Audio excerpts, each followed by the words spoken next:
Every day in business starts with a number.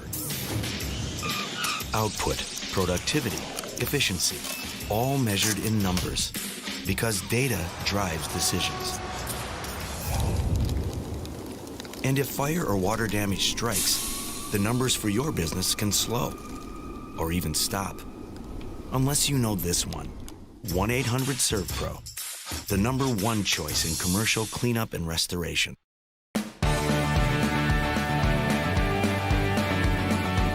Welcome to Sliced Pizza Bar, where we're passionate about great pizza.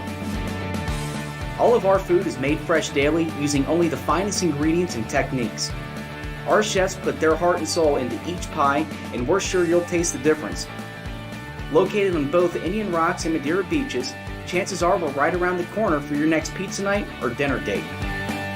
Come give us a try and experience the slice difference.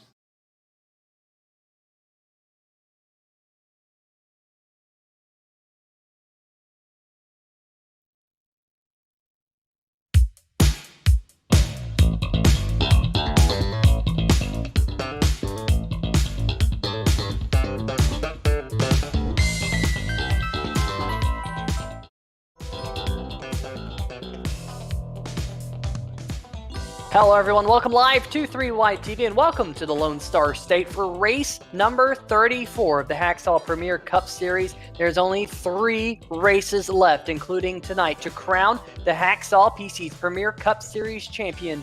And here tonight, the American Regardless 225 at the Texas Motor Speedway will put another piece in the puzzle. I'm Peter Short, and joining me in the booth here tonight is Greg Rentz. And Greg, great to be in my home state, the Lone Star State, Texas Motor Speedway, just about an hour and a half away from me, Denton County, just north of Fort Worth. And I'm very much looking forward to this race here tonight. It's the last mile and a half, believe it or not. It's a Texas two-step here for the American Sim Racing Series Hacksaw PC's Premier Series.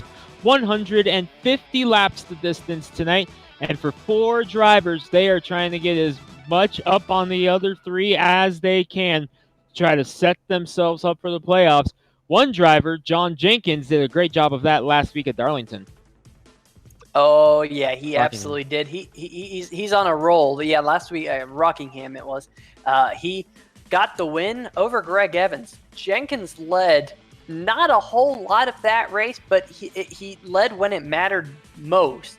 Very, very good at saving his tires, and on that long run that we had, he was able to get to the race lead and was able to see out the win and get a leg up on the competition. You see Greg Evans there finishing in second. Adam Jersky in the number 69 finished inside the top 10. But it wasn't so good for driver of the number 8, Jimmy McKee. Definitely struggled at Rockingham. He is the 4th driver here in the final round of the Hacksaw PC's Premier Cup Series Championship. 4 drivers in the last 4 races. We have 1 piece in the puzzle last week at Rockingham. You see those results right there. We put the second piece of the 4 together here tonight in the American Regardless 225. Make sure you check them out, AmericanRegardless.com. For all of your clothing needs, American-made clothing. Going to be a spectacular one here tonight. Let's see if we can bring up the point standings after Rockingham Speedway 1 week ago. You see them right down there at the bottom of your screen. John Jenkins comes into tonight with that points lead. Greg Evans 8 points back, Jersky 16 points back, and Jimmy McKee 23 markers back. But everything's looking good for John Jenkins in the number 7, Greg. Yeah, John Jenkins sitting very, very nice with that win at Rockingham last week. Not sure why I said Darlington. Don't know what I was thinking, but very, very nice run for Jenkins at Darlington. He's got the momentum going right now here, Peter, as that win coupled with a win in the round of 8 finale at Talladega. He's won 2 in a row here. John Jenkins, probably the hottest driver in the series right now. One guy who definitely will not be happy about that stat is the guy who has been his biggest competition points-wise all season long, Greg Evans, in the number 2. He's still trying to fight his way up for a championship. 10 wins on the season for Greg Evans and trying to fight back, but Jenkins getting the leg up early. Yeah, and Evans and Jenkins really have been the masters of the mile-and-a-half races this season. Of course, we've had a lot of mile-and-a-half races in the schedule. That, of course, because of NASCAR having a lot of mile-and-a-halves. But definitely expect to see both the 7 and the 2 both contending for the win here tonight. We see a couple of drivers here having a little bit of a practice start here with 25 seconds left here in the practice session before we go over to the Midwest Simulations pole qualifying session. And great to have Midwest Simulations, of course, jumping on board and sponsoring the pole shootout. And I'm very much looking forward to see who's going to pick up that pole here tonight. Absolutely, Peter. Pole qualifying brought to you by Midwest Simulations. Going to be one heck of a show here at Talladega. 10 minutes on the board for our drivers to go out and set down 2 qualifying laps. A couple drivers did not make it out for practice and post the time. So with that, we will have to wait and see what they can do going out on the track for the first time. And Peter, getting that practice in might not sound as important as it is, because you go out with no laps on the track. You don't know what kind of condition the track is in. You don't know what to expect from your car. You don't have that seat time in. So for those 2 drivers that did not turn practice time, Cody Spiker and Sam Maxwell, that could be very, very difficult. Yeah, absolutely. Let's see what we got joining us here in the chat for tonight's American Regardless 225. Todd Kirkwood saying this setup doesn't like a car behind you or next to you. That's going to be something to keep an eye on here tonight. And Kathy in the chat as well, the DMLC Racing Channel. Richard Fletcher saying, hello, race fans. Yeah, absolutely. Hello, race fans. Hopefully you all are having a good night. And I'm sure we're going to have Nikki Warsler in the chat, Brian Greenlee rooting on Loud Pedal Motorsports, hashtag LPM. I'm very much looking forward to this 225-mile event. As you see, Midwest Simulations pole qualifying already underway. There's the number 32, I do believe, of Jordan Harnish working his way into turn number 3. Let's ride on board with him here, Greg, because this is the newly reconfigured Texas Motor Speedway, reconfigured just a couple of years back. You see turn number 3 and 4, much like it used to be about when the track was born back in the mid to late 90s. But turn number 1 and 2 reconfigured a little bit flatter and a lot wider. You see just how wide it is there as Harnish works his way coming out of turn number 2. So going to be very interesting to see here how this track changes over the night, how it adjusts to the temperature. Of course, this is an afternoon session, so the track should continue to get grippier as the night goes on. And that reconfiguration that you're seeing right there on your screen with Jordan Harnish in the 32, that is made for some very, very interesting starts in not just the ASRS series here, but in other classes of Cup cars on the iRacing Sim. A lot of interesting restarts have come right there in those first 2 turns.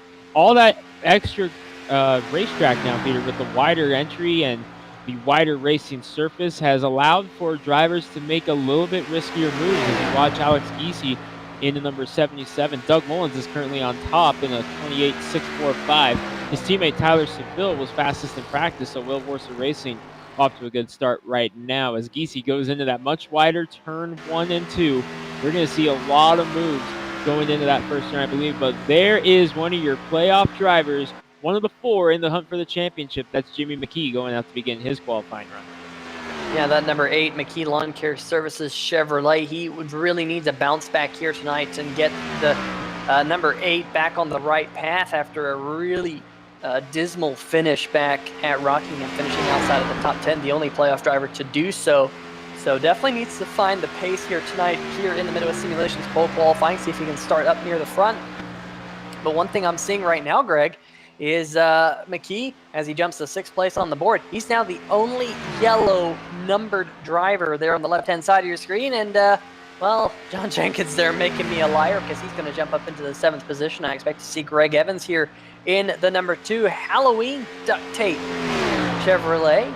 Great looking paint scheme there. Of course, it is Halloween month here in the month of October. We'll see exactly where he puts that number 2. Looking for the name on the left-hand side of the screen.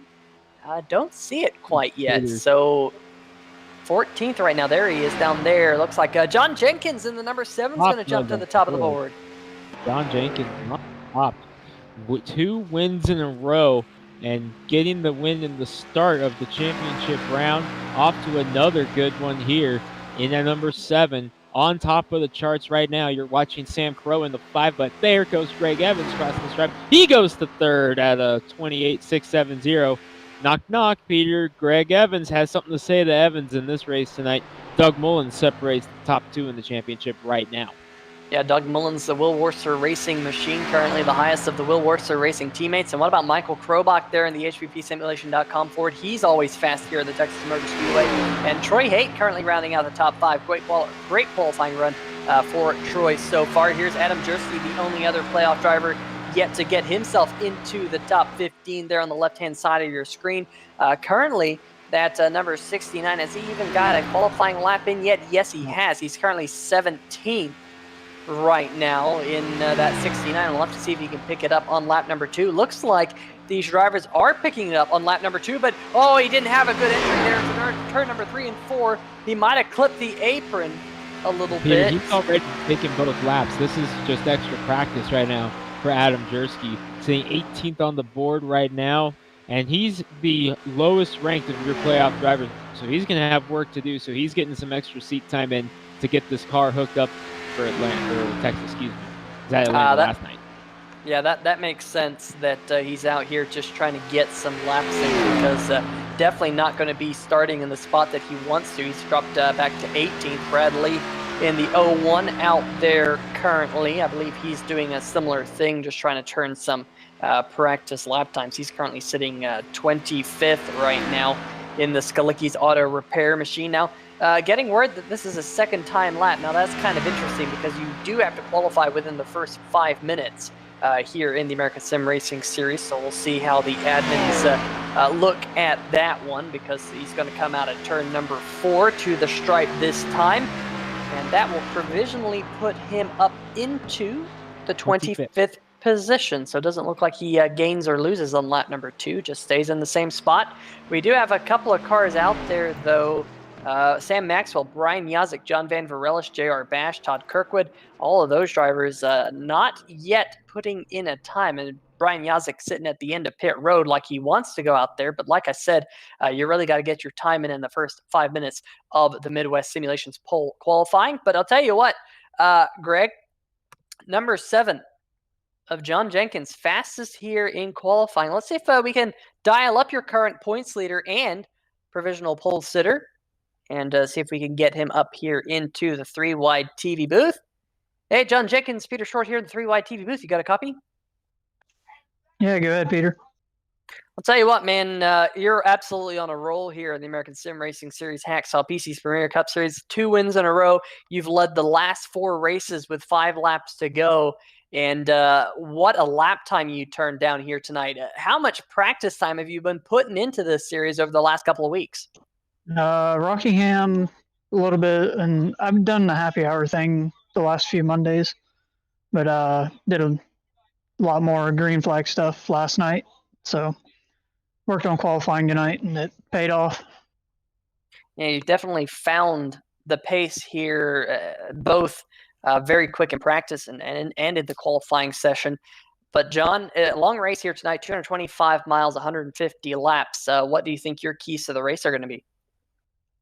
Just keep nose on it. Just don't make any moves that are going to put me in a bad spot. So I'll just kind of be conservative and see how the race plays out. Well, we'll definitely be keeping our eyes on the number 7 machine here tonight. A lot to gain, a lot to lose here. Got win number 1 back at Las Vegas, 1.5 mile racetrack. You've won at Indianapolis this season, Richmond, Talladega, Rockingham. Can you get another win here tonight, Texas Motor Speedway? We'll just have to wait and find out. But best of luck there, John. Thank you. Hopefully the broadcast goes well. Hopefully it does. We'll wish John the best of luck there. Send him back to his team down there, and definitely very, very quick. And Greg, I gotta say, not only is the points leader coming into tonight just a couple of races away from the Hacksaw PC Trophy, and of course the Hacksaw PC Trophy is a brand new personal computer, which is very cool, put together by our friends over at Hacksaw PCs. Make sure you check them out. And he's done everything right so far. He's checking all the boxes. He has done a fantastic job here in the playoffs. And Peter, we were a little bit worried about Jenkins moving into the playoffs because he only had 2 wins on the regular season, separated by quite a bit, winning all the way back in the second race of the season in February in Las Vegas. He didn't win again until June 30th at Indianapolis, while we had other drivers like Greg Evans posting multiple victories. Tyler Seville, he put up 2 wins there. So we were a little worried about John Jenkins in the playoffs. We knew he could run well and could get into this position, but we thought he needed to start picking off some wins in the playoffs to really make it interesting. He has done exactly that, Peter. 3 wins since the start of the playoffs. Richmond, and then back-to-back at Talladega, and now Rockingham moving in a pole tonight here at Texas. John Jenkins caught fire at the right time. Meanwhile, Greg Evans, who has 10 wins on the season, won the playoff opener at Darlington all the way back in August, has not seen victory lane since then. So with Jenkins heating up at the right time, Evans possibly cooling off at the wrong time here. Yeah, that of course we highlighted that last week at Rockingham Speedway, where it was the Jenkins versus Evans duel. Those two were pretty much 1-2 for most of the race, and I wouldn't be at all surprised if we see something similar here tonight with the pace that they've been on. Now, Doug Mullins did split them there in the Midwest Simulations pole qualifying, so what can that Will Warser Racing machine do? I know Doug Mullins, he wants to get to victory lane here in the Hacksaw PC's Premier Cup Series, so that will be a storyline here tonight, but I believe cars are starting to grid up there, Greg, so why don't you take us through tonight's starting lineup?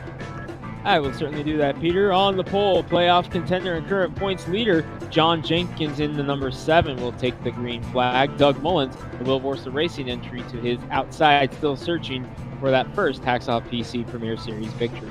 You'll find Greg Evans, who was the number 1 seed in the playoffs and regular season champion, in the number 2. He's also looking for the Surf Pro Wheelman Showdown Championship. He rolls off 3rd. Michael Krobach, nice run for Krobach, starting 4th. Look for him to be in action quite a bit more in ASRS competition next year. A great qualifying effort for the number 5 of Sam Crow. Has yet to grid here, but he will grid in 5th position alongside that number 28 you see on screen of Troy Haight. Jimmy McKee, another playoff driver, in 7th with Alex Giese to his outside as Crow does make it to the grid. You'll find Will Warser, 2 wins on the season, in the 9th position. Bristol winner Kelsey Rogers going to round out the top 10, Peter. Starting on the inside of row number 6, Alan Young in the number 24 machine. Very, very quick last week at Rockingham. We thought he might be punching his first win of the season here on the Cup Series side of things in the books, but unfortunately came up a little short. Starting to his outside, Tyler Seville, who will be going for the Surf Pro Wheelman Showdown Championship next week at the Surf Pro Wheelman Showdown Championship finale in Martinsville. Make sure to tune in for that one. The championship within a championship comes to a conclusion. He'll be starting here 12th. On the inside of row number 7, the number 14 of AJ Digby with Grant Brown and the number 52 to his outside. On the inside of row number 8 will be the number 32, the one of the Beef Jerky Cheesecakes Fords. He'll be starting 15th. Tim Knott will be starting to his outside in 16th. Starting in the 17th position, Woody Mahan in the Loud Pedal Motorsports 84 with Adam Jersky in the other Beef Jerky's Cheesecakes race car. You see right there, one of your championship contenders. He'll start 18th and the last of those championship contenders here tonight. Rolling off in 19th, the number 44 of Michael Whiting and Richard Stallings, rounding out your top 20. We have to go rapid fire here as cars are rolling. Cody Spiker will roll off 21st with Jason Stewart, not afraid to gamble. He starts 22nd. Mark Myers in the 04 with Pete Baskins, 23rd, 24th. Final car to take time on the day was Brad Lee in the number 01. Drivers taking provisionals to start the tail end of the field include Brian Yazek, Sam Maxwell, John Van Varelis, J.R. Bash, and Todd Kirkwood. Looking like Sam Maxwell did not make the grid. Yeah, of course, Sam Maxwell is an admin. He's an off-track official, so he's in the server here tonight as a driver, but he'll be not in the race. So 29 cars to start here tonight in Lone Star State. Denton County, just north of Fort Worth, very close to the Fort Worth Alliance Airport, big cargo hub for FedEx. They have a big, strong contingency when they ever come to the Texas Motor Speedway, a big group of FedEx people. A lot going on in North Texas as the Hacksaw PC's Premier Cup Series comes to its almost its penultimate round, the penultimate race, if you will. The green flag waves here at Texas Motor Speedway. John Jenkins, number 7 Super Clean Toyota Camry. He had a squeaky clean start up there, already to the front. With Greg Evans able to get right up there with Jenkins, and just like that, we're going to have ourselves a rematch from Rockingham in the early stages of this one. 10, Brad Lee in the 01 missed the grid, it would appear, so he's coming down pit road. Either that or something happened to the 01 right on the start. That may be a pass-through penalty for qualifying before the first 5 minutes, or after the first 5 minutes, sorry. Drag race to the line. Jenkins loses lap 1, but here comes Evans. Yeah, the number 2 of Evans, they get tight there going off into turn number 1. John Jenkins just cut off the number 18 of Mullins. That was very, very close between the 7 and the 18. They're able to make things work as they head down the backstretch, catching up to the lap traffic of the 01. You see them go right on by Bradley. He might be starting parking here tonight. We'll have to follow up with that. Meanwhile, here comes the number 8 of Jimmy McKee. Remember, he's one of your playoff drivers. Didn't have a good showing last week at Rockingham. He now finds himself up inside the top 5. He started back in 7th. He's battling with the number 5 of Sam Crow to his outside. Great qualifying run for Sam Crow here tonight, Greg. We haven't seen Sam Crow have the greatest finish, but up at the front, new race leader. Well, I say new race leader, it's a new old race leader because John Jenkins, your pole sitter, back up to the front. Jenkins led the first lap, Evans led the second one, and now lap 3, back to Jenkins. They have traded the lead every lap thus far. Going back to McKee right now in the number 8, who rides in the 4th position. Peter, he had a disappointing run as Evans back to the inside again of Jenkins. Mullins going to try to shut the door on McKee, but he's going to move out of the way because he knows McKee's racing for a championship. So McKee's going to try to get up there and make it 1-2 for making championship contender. Talked about the bad run that Rockingham needed to bounce back here at Texas. Off to a good start in the early stages as he's going to be credited 3rd that lap. Yeah, good start for that number 8 machine as they head off into turn number 1. Looks like that inside line is just preferred a little bit. It has allowed Greg Evans to scoot his nose out front. He clears the number 7 there coming out of turn number 2. And that's allowed Jimmy McKee to get to the inside of the 7 of Jenkins. Almost contact there between the two. These cars are looking a little bit unstable. We heard from Todd Kirkwood that these cars are not very stable when they're up next to each other and when they're following close with one another. I think that's what we're starting to see because these cars just look a little bit uneasy. They kind of wallow, if you will, through the corners. But here comes Jimmy McKee. He wants to get some clean air on his nose, going for the race lead here on lap number 6. He will take it, and John Jenkins goes with him. Greg Evans had to check up into number 2. That's going to allow Jenkins to get by, and now Will Worsler coming up. Worsler was another driver who made the playoffs, won the Charlotte Roval to advance through to the round of 8. Unfortunately, round of 8 did not go the way Will Worsler Racing wanted at all. They had Worsler and Seville in that playoff cutoff in the round of 8, both of them missing the cut here going into the championship round. So Will Worsler Racing, they're just trying to get some wins to close the season out as Mullins able to fight back around his team owner, Will Worsler. Jimmy McKee leads the way right now, but John Jenkins in second. 2 playoff drivers leading the way right now with Evans, the 3rd one. The playoff drivers 1, 2, 3, and then you find Jersky all the way back in 19th. Yeah, Jersky right now running a little bit higher up on the racetrack. There you see him right behind Cody Spiker. That pink number 69 just not having the start to the race he wanted. Not a great qualifying time, and that's kind of bled over to him being mired back in the pack. And one thing that we always talk about here when we come to mile-and-a-half racetracks is downforce and clean air. I mean, clean air can be king when you come to racetracks like this because you can get around the corner with all that additional downforce. It allows you to save your tire. It allows you to be a little bit faster. The only thing it doesn't give you is the benefit of the draft that we see some of these cars a little bit further back have.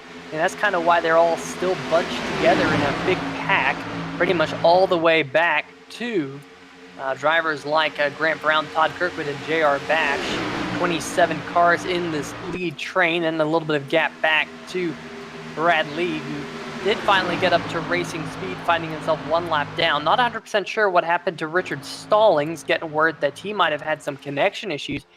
He's currently 29th out of the 29 drivers, 5 laps down.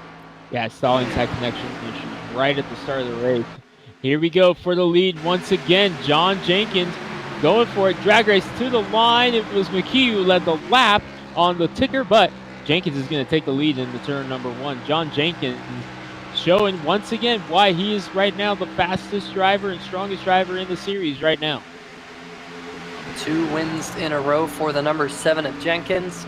He is absolutely on a tear, and like we said, I think 4 consecutive weeks, the number 7 of John Jenkins has led the race with 5 laps to go. Only has 2 wins to show for it out of those last 4. It was runner-up at Bristol, finished 3rd at Bristol Motor Speedway, and got into an accident at Las Vegas the week before that. But definitely he has been very, very quick in that Toyota Camry. And here again, showing the way, Doug Mullins is going to get up into the 2nd position. Jimmy McKee up to 3rd now. Greg Evans in the number 2 Duct Tape Chevrolet has fallen back to 6th for now. He's being hounded by your Bristol winner, Kelsey Rogers, in that number 34 Chevrolet. And then Troy Haight still inside the top 10. Jordan Harnish and Tyler Seville rounding out that current top 10. So quite a bit of shuffling going on here in the early go, and I'm kind of keeping an eye on the biggest comers and goers. This field very different from the way it looked at the start. Yeah, a lot of shuffling going on. Biggest movers would be AJ Digby up 8 spots into the top 5. Woody Mahan's up 6 spots. Yeah, Pete Baskin's up 9 spots from his start of the race. And Brian Yazik working his way up into the top 20 now. Just a couple drivers who have made big gains in this one. Biggest loser so far looks to be Grant Brown, who has lost 8 positions into number 52. He's fallen outside of the top 20 now. And a couple other drivers have fallen their way outside of the top 10 that started there, including Sam Crow. Had that great qualifying effort in the 5. He has fallen back to 14th, make it 15th, now 16th, as Cody Spiker and Pete Baskins both trying to get around him. Yeah, definitely some good shuffling. We're pretty much single file all the way back through the field, I should say. First side-by-side battles between Alan Young and Tim Knott. You see them right on the right-hand side of your screen. They go back to single file. Ooh, that was, I think, Mark Myers back there in the 04, almost catching the outside wall.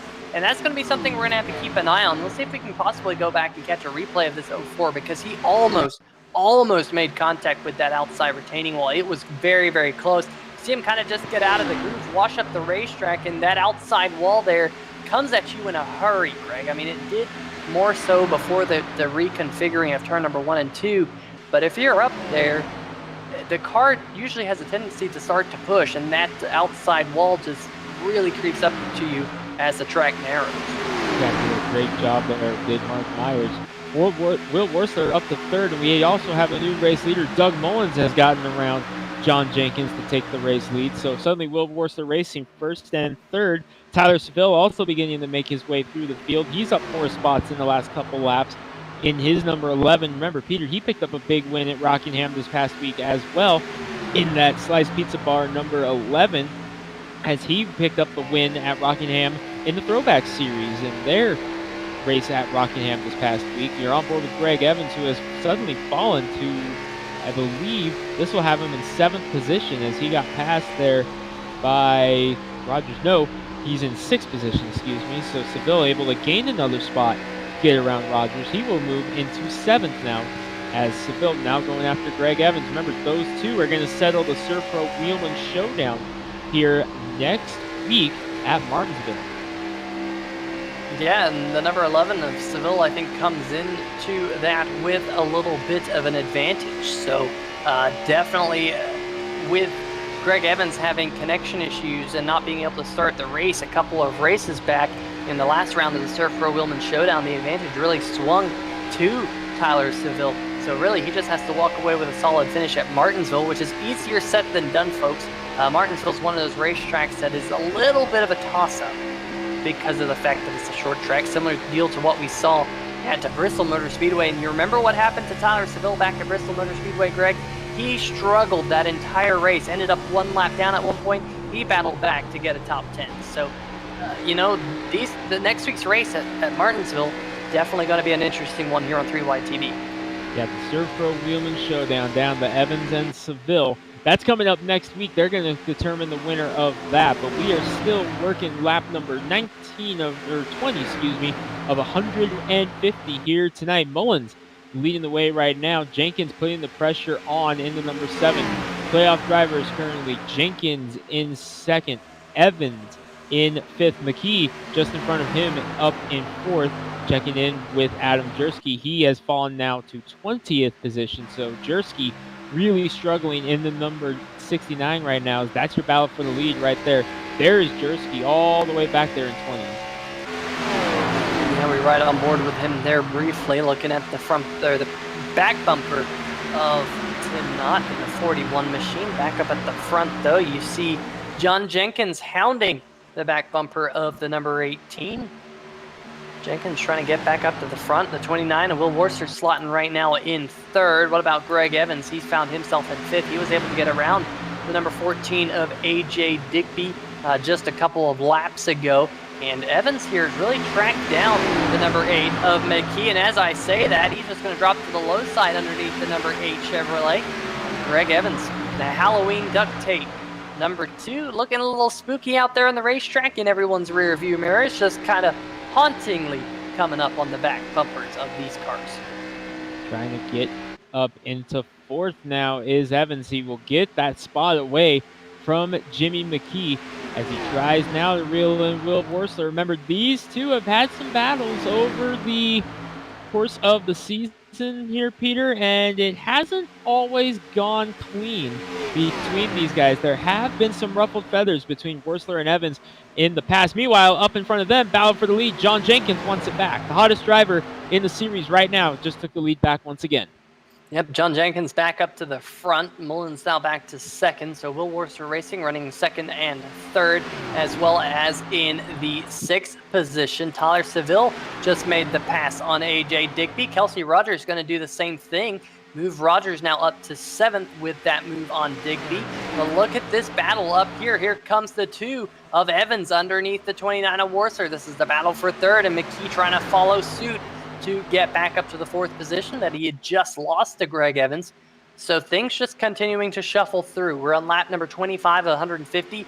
If you've just joined us, we've been caution-free for the first 25 laps here in the race number 2 of the Championship 4 here in the Hacksaw PC's Premier Cup Series playoffs. The American Regardless 225. There's a link to AmericanRegardless.com in the 3-Wide TV chat, so make sure you click on that one and go hit them up for all of your clothing needs. But here comes Greg Evans once again marching up to the front. And one thing that I've seen all season about Greg Evans, Greg, is the fact that he knows how to save his tires pretty much better than anyone else on these mile-and-a-half racetracks. And here over this longish run, as we've been 26 laps now under green flag conditions, he's starting to prove that point once again. He has done exactly that, Peter, proving the point time and time again that he is the guy to beat on the mile-and-a-half. Scary thought, Peter. We talked about it in the pre-race. We've alluded to it a couple times since the drop of the green flag. 10 wins on the season for Greg Evans. How many other races has he come up short? Finishing second, finishing third on the podium, leading late, getting caught up in trouble. Greg Evans very easily could have had 20, 21 wins this season had things gone his way in those other races. Yeah, absolutely. Definitely could be closer to 15 wins on the season if everything had gone to plan. But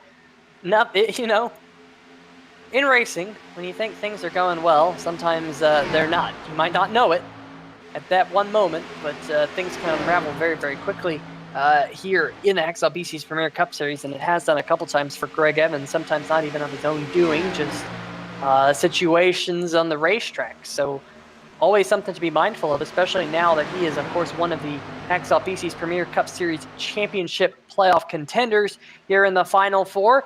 The best way to be out of the accidents is to be up at the front. And here he goes, going for the race lead once again on lap number 29. The 7 of Jenkins now shuffled to the high side. Evans makes the move. Here comes Mullins to try and take that second spot on back. Doug Mullins trying to follow suit on Greg Evans to try to get the lead back, as now 2 cars get around John Jenkins. Will Worcester trying to get up there, make it third. Playoff driver Jimmy McKee right behind them. Look who's behind McKee, Peter. Tyler Seville beginning to creep up towards the top 5. He's up to 6th now after right around 12th for the first 15 or so laps. The last 10 or so, he's really started to come up. He's already gained 6 positions since around lap 15.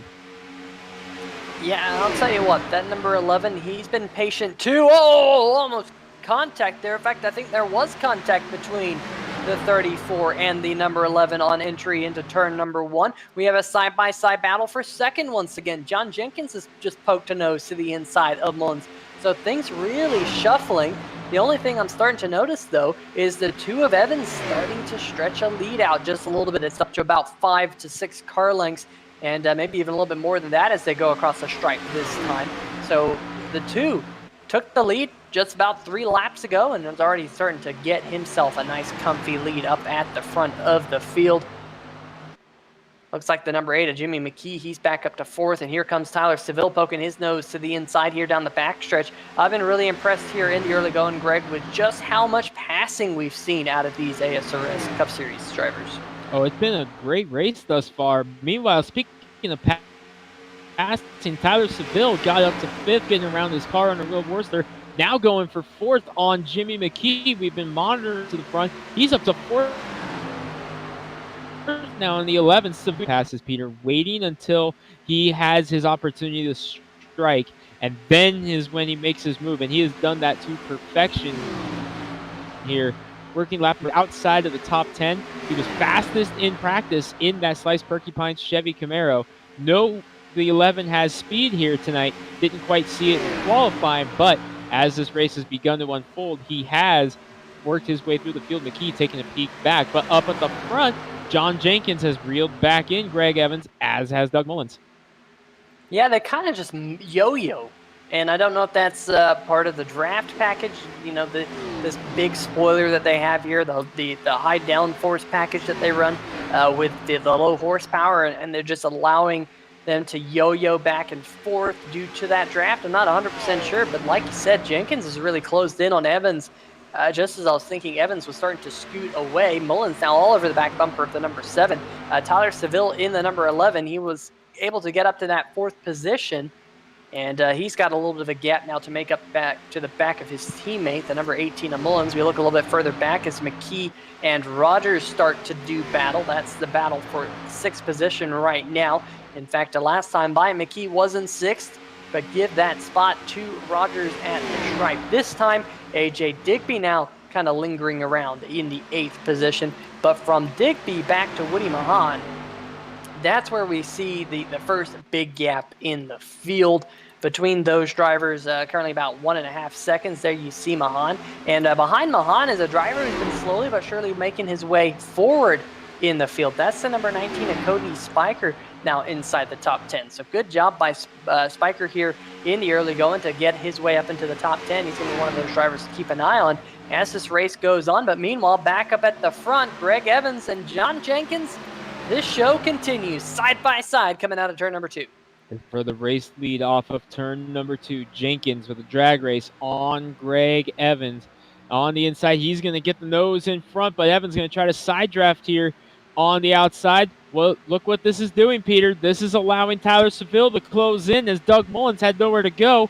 He was kind of just stuck there with no passing lane on either car. That allows Seville to close in. Jenkins clears, leads the lap. Jenkins back to the lead in the number 7.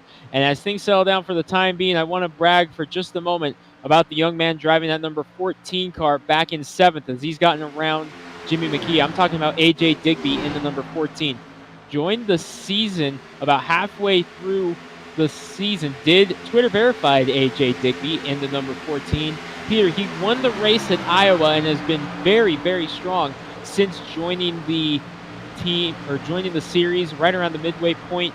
Again, he's Will Worcester Racing development driver, the satellite driver for Will Worcester Racing. I think if Digby had run the full season, he could very well be in the playoff mix here this time next year. And I think if he does run the full season next year, he's a driver you got to watch for a possible championship. Yeah, Digby definitely knows how to get around the racetrack, already picking up a win this season at Iowa. And here inside the top 10, he's been putting a lot of practice laps in with a lot of the Will Worcester Racing teammates and really kind of forging friendships here. And that's going to be important here going forward, especially in a competitive league like this one, to end up near the top of the charts. And we've seen Digby with some very impressive runs.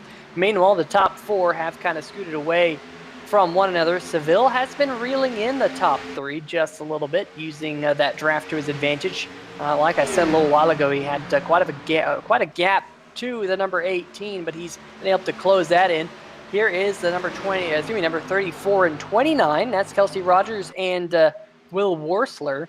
That was a pass for the 5th position. So move Kelsey Rogers here up to 5th. Your Bristol winner starting to make some noise now inside the top 5. He's been slowly but surely making his way forward. Does similar to Cody Spiker back there in the number 19. Rogers, the win at Bristol. He's another one, Peter, who's only run part-time this season, making limited starts when he can. Another driver, Peter, who I think if he had run the full season, he would have made some noise come playoff time as well. Currently in the 11th position is another driver who's been working his way up through the field. That's Brian Yazik in the number 55. As we check in on Adam Jersky there briefly, Jersky currently running in 18th. But Yazik was one of the drivers here who did not take time in that 55. You see him right there, Sweet Yo-Yo. I'm giving my producer a headache here. But that number 55 for Yazik, he was one of the drivers who did not take time in qualifying. Now getting close to the top 10 in the 11th position. So keep an eye on him. And right behind him is his teammate of Loud Pedal Motorsports, Michael Krobach. He's got Spotlight's visual spotter system on the back of that. Number 72, of course, a Midwest Simulation product. So make sure you go check them out. Sponsor of the Midwest Simulations pole qualifying that we saw just a little while ago. John Jenkins was your Midwest Simulations pole award winner, and he is currently at the front of the field, getting a little bit of a gap now back to the number 2 of Greg Evans. This is the biggest gap we've seen up front all night long as you keep your eye on the Loud Pedal Motorsports teammates of Brian Yazik and Michael Krobach. And Peter, some schedules were announced this week for the ASRS moving forward for 2021, including the series that we've broadcasted on Thursday nights, the Boswell's Country Roads Harley Davidson Thursday Night Throwback Series. From the looks of it, looks like we're going every single week on Thursdays from here on. And from the sounds of it, several drivers who have not run in that series full-time this year might be thinking about possibly making the jump and running that series full-time next year, including the likes of Michael Krobach in the number 72, saying, hey, I might file an entry. Will Worsler, the 29, you see him on screen there, he has a win in the series. Tyler Seville, winner at Rockingham. Doug Mullins, 2 wins on the year. Alan Young, the winner at Wilkesboro. So they're no stranger to this Hacksaw PC's Premier Series or race winners in that series. Stay tuned to see what happens in that moving forward as we wait for details, of course, on 2021 as far as what's going to happen with the American Sim Racing Series as a whole and what happens in 2021. But the schedules were announced. You can check them out on Facebook at American Sim Racing Series. Yeah, definitely a very, very cool schedule lined up for the 1987 cars next year. You know what I just saw out there on the racetrack? I just saw a puff of smoke, and that would be the reason why Mark Myers in the 04 machine must have just had an issue going through turn number 2. See if we can catch this one on the 3-wide TV replay, and I'm getting word that it might have just been an engine that blew up. Let's see. There's a lot of right side damage to the 04 Myers' Chevrolet. Nothing happening just yet. What's going to happen? Is that engine going to grenade? And, right there. You see that puff of smoke coming out the back. So definitely will be a short night for Mark Myers in the 04 Chevy Camaro. Luckily, he's going to be able to get it back to pit road, just coasting. But he'll go in his pit box, see how long it'll take for the pit crew to try and fix up that car. And if it's too long, he will call it a night here. But Greg, first 48 laps already in the books under green flag conditions. We're closing in here on the 1/3 race distance here in about a lap or so. Closing in on it. We also have one more driver out of the race officially. JR Bash in the number 4 has loaded up on the trailer and called it a day. He's headed back to the shop to get ready for Martinsville next week. Still no word on the 04 of Myers in this one. As meanwhile, that lead is gone. Here comes Evans in the number 2, coming back after, once again, John Jenkins. And that number 2 machine ducks to the inside here, and he's going to get back up to the front. We're probably only about 14 or so laps away from these drivers running out of fuel. So I expect to see some of these drivers here pitting very, very soon, especially with the fact that we're at the 1/3 race distance. You have to make 2 pit stops, and right here we see Troy Haight and the number 28 P&N Water Filter Chevrolet on pit road. There's the 34 Kelsey Rogers coming down. So I'll tell you what, Greg, these drivers are not waiting to run out of fuel. They're pitting a little bit early because of the fact that they know they're going to have to make at least 2 pit stops. So they're splitting the race into thirds. And that's definitely, in my books, a pretty good strategy. We'll see if your leaders employ that. They're not employing it just yet because the number 7 of John Jenkins back to the inside of Greg Evans. This has been the Evans and Jenkins show going back to the green flag at Rockingham last week. These two side by side once again. What a performance these two have had the last 2 weeks as Jenkins going to take the lead back. Jenkins wants to lead it. More pit stops going on here. There's Alex Giese, Michael Whiting. Haven't talked about him in the 44 yet, as there go your leaders by on the finish line. We talked to AJ Digby earlier today before the race. He said fuel run can last from full to empty about 64 to 66 laps or so. We're seeing them about 10 to 15 laps shy of that. So these drivers are definitely committed to the 2-stop strategy, trying to get a leg up on these fast guys here by maybe short pitting a little bit. Try to get some advantage on Jenkins and Evans, who might be looking like they are going to run the full fuel run out here. So this short pit's going to help these guys out to gain a little bit of track position for the time being, until, of course, these 4 up front, being Jenkins, Evans, and then the Worcester teammates, Seville and Mullins, come down pit road. The top 4 have yet to pit. Yeah, they have yet to come down pit road. How long will they wait, and how much of an advantage will this be for the drivers who are doing the undercut by pitting early and they're running out there on the fresh tires, using the fresh tires to their advantage? Just keeping an eye on lap times right now. Troy Haight, a 29 flat last time by. That's over a second faster than Jenkins and Evans up at the front. Now, those two were, of course, battling with the number 7 now up front. Here's one of your first top 10 drivers to head to pit road, AJ Digby in the number 14. He will find his pit box. So will that now drag a bunch of drivers down onto pit road? Doesn't look like it just yet. Jenkins trying to get to the outside of Brad Lee in the 01. Now, folks, I do have an update on J.R. Bash and Mark Myers. Just before we saw the 04's engine grenade, there was contact between J.R. Bash and Mark Myers coming out of turn number 4. It looked like Myers might have caught the wall a little bit, got loose. He had to check up. The number 4 got into the back of him, and unfortunately for J.R. Bash, he got spun, I should say, down into the pit lane and hit the pit lane wall. So that kind of put an early end to J.R. Bash's night, as we see one of our playoff drivers. We've already seen Jersky come down pit road, but now we see the 8 of Jimmy McKee.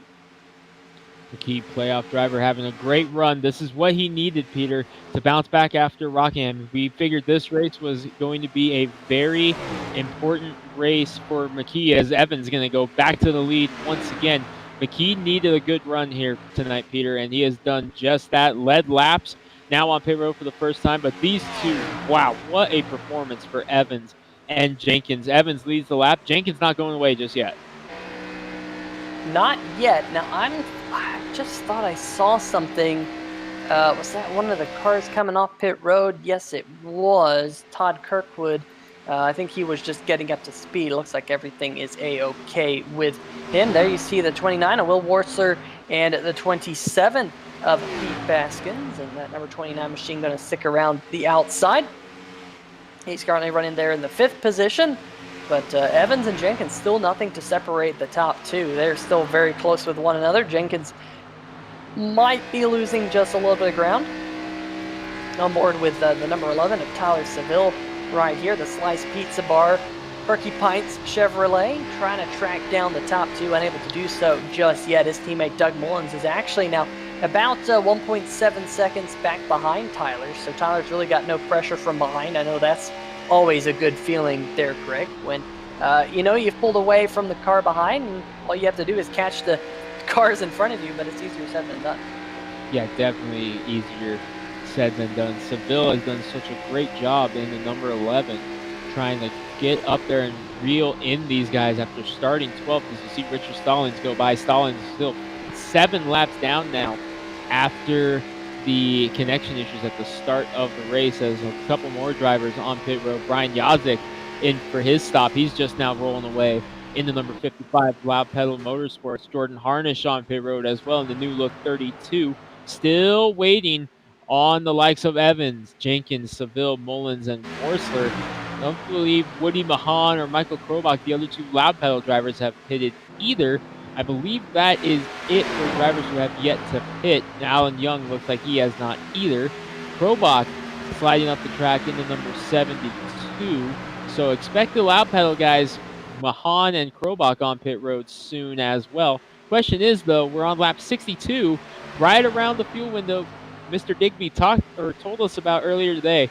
At this point now, you got to expect these three on pit road anytime.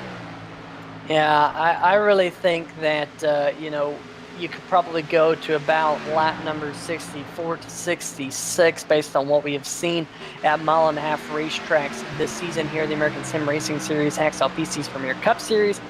Going all the way back to Atlanta Motor Speedway, Las Vegas, right at the beginning of the season, where we got some good long green flag runs. It was in the 60s. It wasn't anything more than that. So there's no way these drivers will make it to lap number 75 as we Doug Mullins and Michael Krobach coming out to their pit stalls.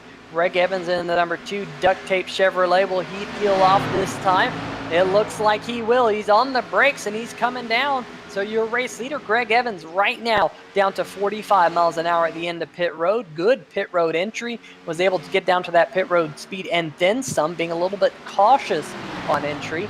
And, one thing I was thinking about, Greg, is if we have some long green flag runs and, dare I say, a caution-free race, getting onto pit road can Peter, possibly... I think John Jenkins is out of fuel. I believe John Jenkins is out of fuel. He slowed down on the backstretch. The race leader ran out of fuel, I believe, in the number 7. How costly is this going to be? Well, not as much, because Seville in the number 11 and Worcester also turned down. Jenkins catches a break there, but that loss of momentum by running out of fuel, I don't know if he's going to be able to make it to his pit stall. This is going to be close. This could be very costly for Jenkins.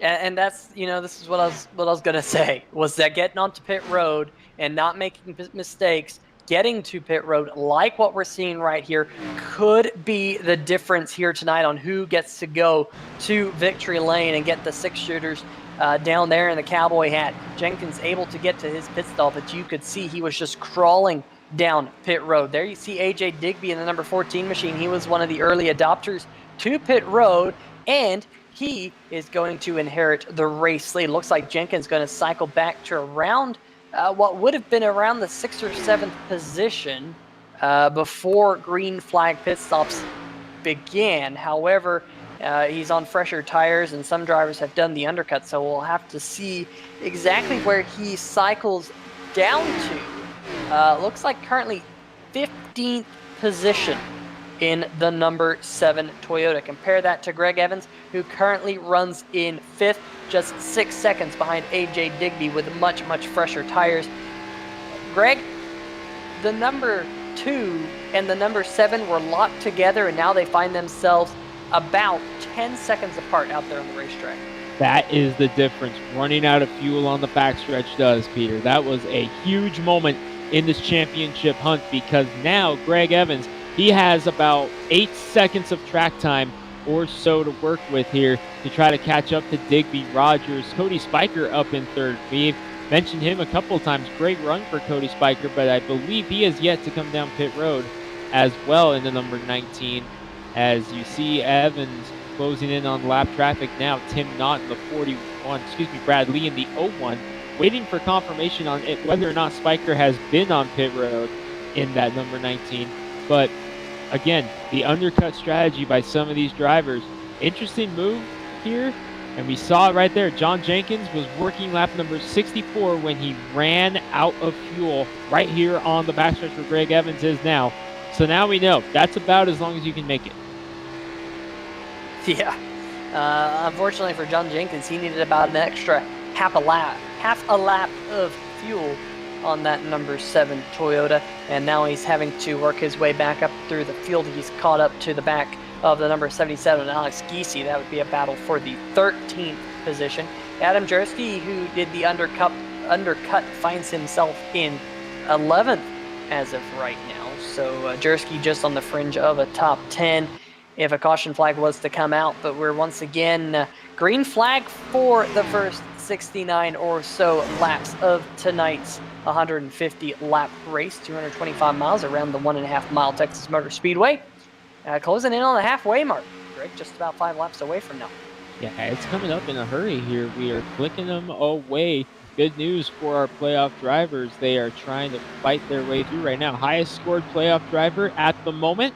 Give it to the number 8 of Jimmy McKee, who has caught Cody Spiker, trying to put some buffer between himself and Greg Evans. Evans has company, though, Peter, because Tyler Seville in the 11 on just a couple lap pressure tires, putting pressure on the duct tape Chevy. Tyler Seville going to take the spot. That's big for McKee. That's an extra point right there.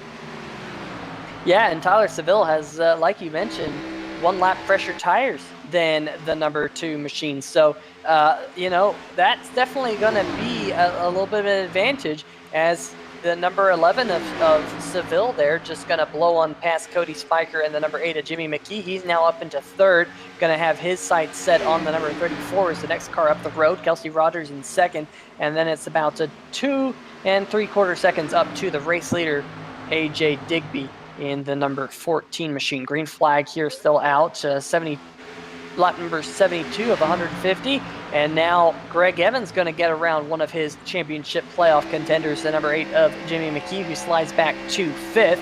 John Jenkins now got himself up into the top 10, but he's about 3 seconds behind the number 29 of Will Worcester, who's slicing and dicing his way through the field. Brian Yazik, remember we highlighted the fact that he was one of the drivers who did not take time in qualifying. He's now in 8th.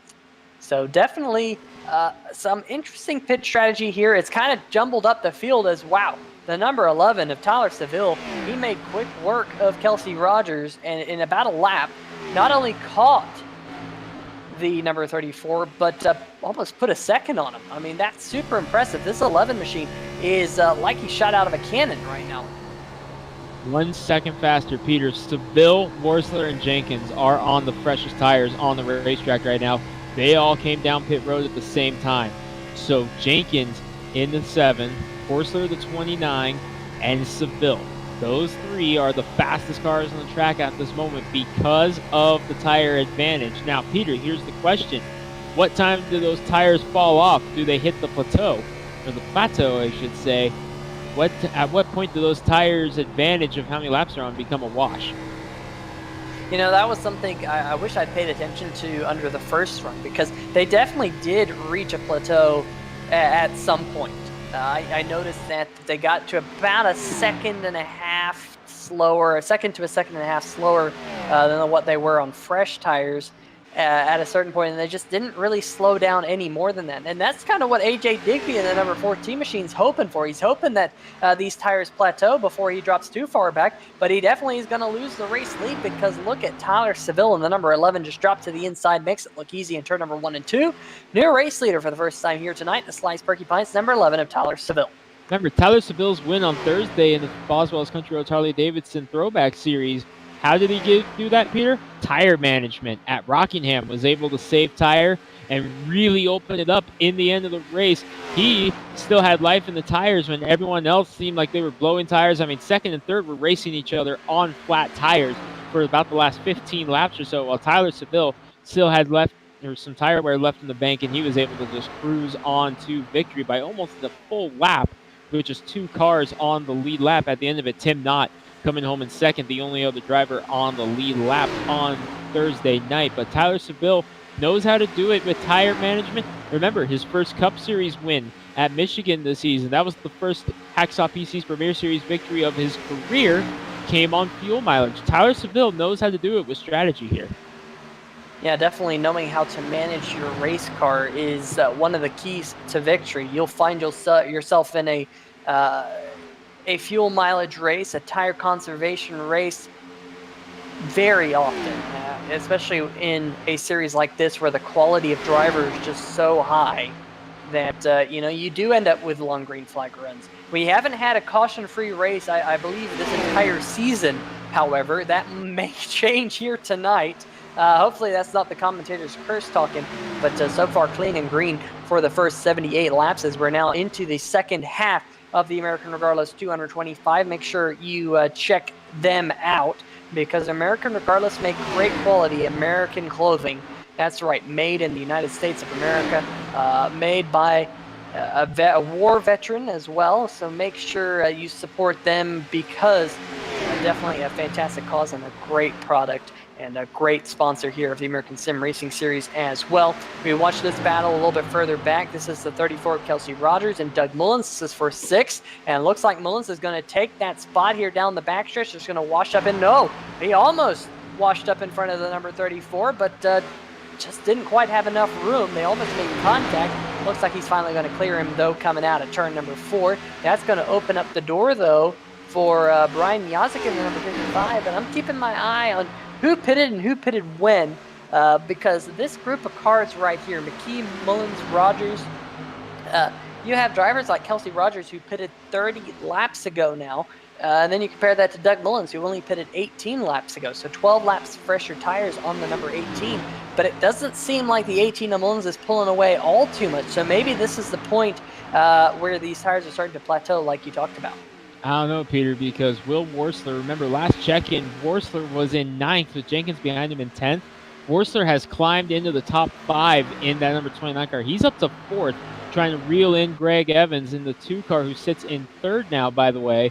But those tires of Seville, Worsler, and Jenkins, they've still got some juice in them as compared to the rest of the field. Jenkins is beginning to catch these guys in front of him. There he is, the 4th car in line there, behind Rogers, Mullins, Yazik.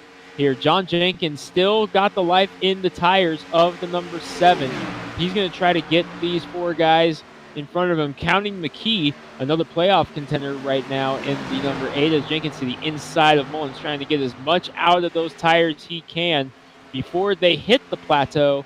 Meanwhile, while this is going on, Jenkins 3 wide. Hello. Inside, this is championship racing right here. You are trying to fight for a title, and Yazik getting squirrely up in the middle. Don't want to be there. Jenkins makes the power move to the inside. So now we're still starting to see it with the tires on Jenkins, Worsler, and Seville. They may still have enough life left in them to be up there and be competitive for about another 8 laps or so. Remember how I said that John Jenkins was finding himself about 8 seconds behind Greg Evans? Well, that number is actually now only down to about 4 seconds or so. Jenkins definitely finding some speed, and over the last 5 laps, he has been the fastest race car on the racetrack on average. So, Jenkins definitely finding some speed up there, and oh man, Seth Olson saying up there top of the screen, he's gonna jinx it. No cheesecake for Peter. Ah, man, I want some of that beef Jersey's cheesecake there, Greg. No, and unfortunately, we were so caught up. Whoa, Richard Stallings hits the wall off of turn number 4 into number 17. We stay green, but Richard Stallings, a scary moment in the number 17. We'll have to see if we can take a look at the 3Y TV replay here, because this speeder was the closest we've come to a yellow flag thus far. It's the closest we've seen that we've come to a yellow, as that's exactly what happened to Mark Myers in the 04 machine, and when he had contact with J.R. Bash. We didn't see that, but J.R. Bash went spinning down onto pit road and made some heavy contact. That's why the number 4 is in the garage. Same thing with Mark Myers, but that exact same thing happened. He kind of bounced off the wall, got kind of loose, and that's where that contact came from. So it seems like that turn 4 wall being a little bit troublesome as your race leaders flash on by Seville, Digby, and Evans. Seville now finding himself about 3 seconds ahead of Digby as Evans starts to close in on his back bumper. Worsler finds himself about 2 seconds behind Evans, and then Jenkins about another second and a half back in the super clean Toyota. But it's an interesting one for John Jenkins. He's currently 7 seconds behind your race leader, Tyler Seville. And by my math here, Greg, with 62 laps to go this next time by, the pit window will be open. These drivers could come down pit road for the final time here tonight as Greg Evans looks for second on Digby. Yeah, we'll know they can make it the rest of the way as Evans to the inside of Digby. Peter, we were so caught up in getting ready for this playoff race, we didn't even have time to figure out what the cheesecake of the race would be. So that's why we unfortunately don't have that this week.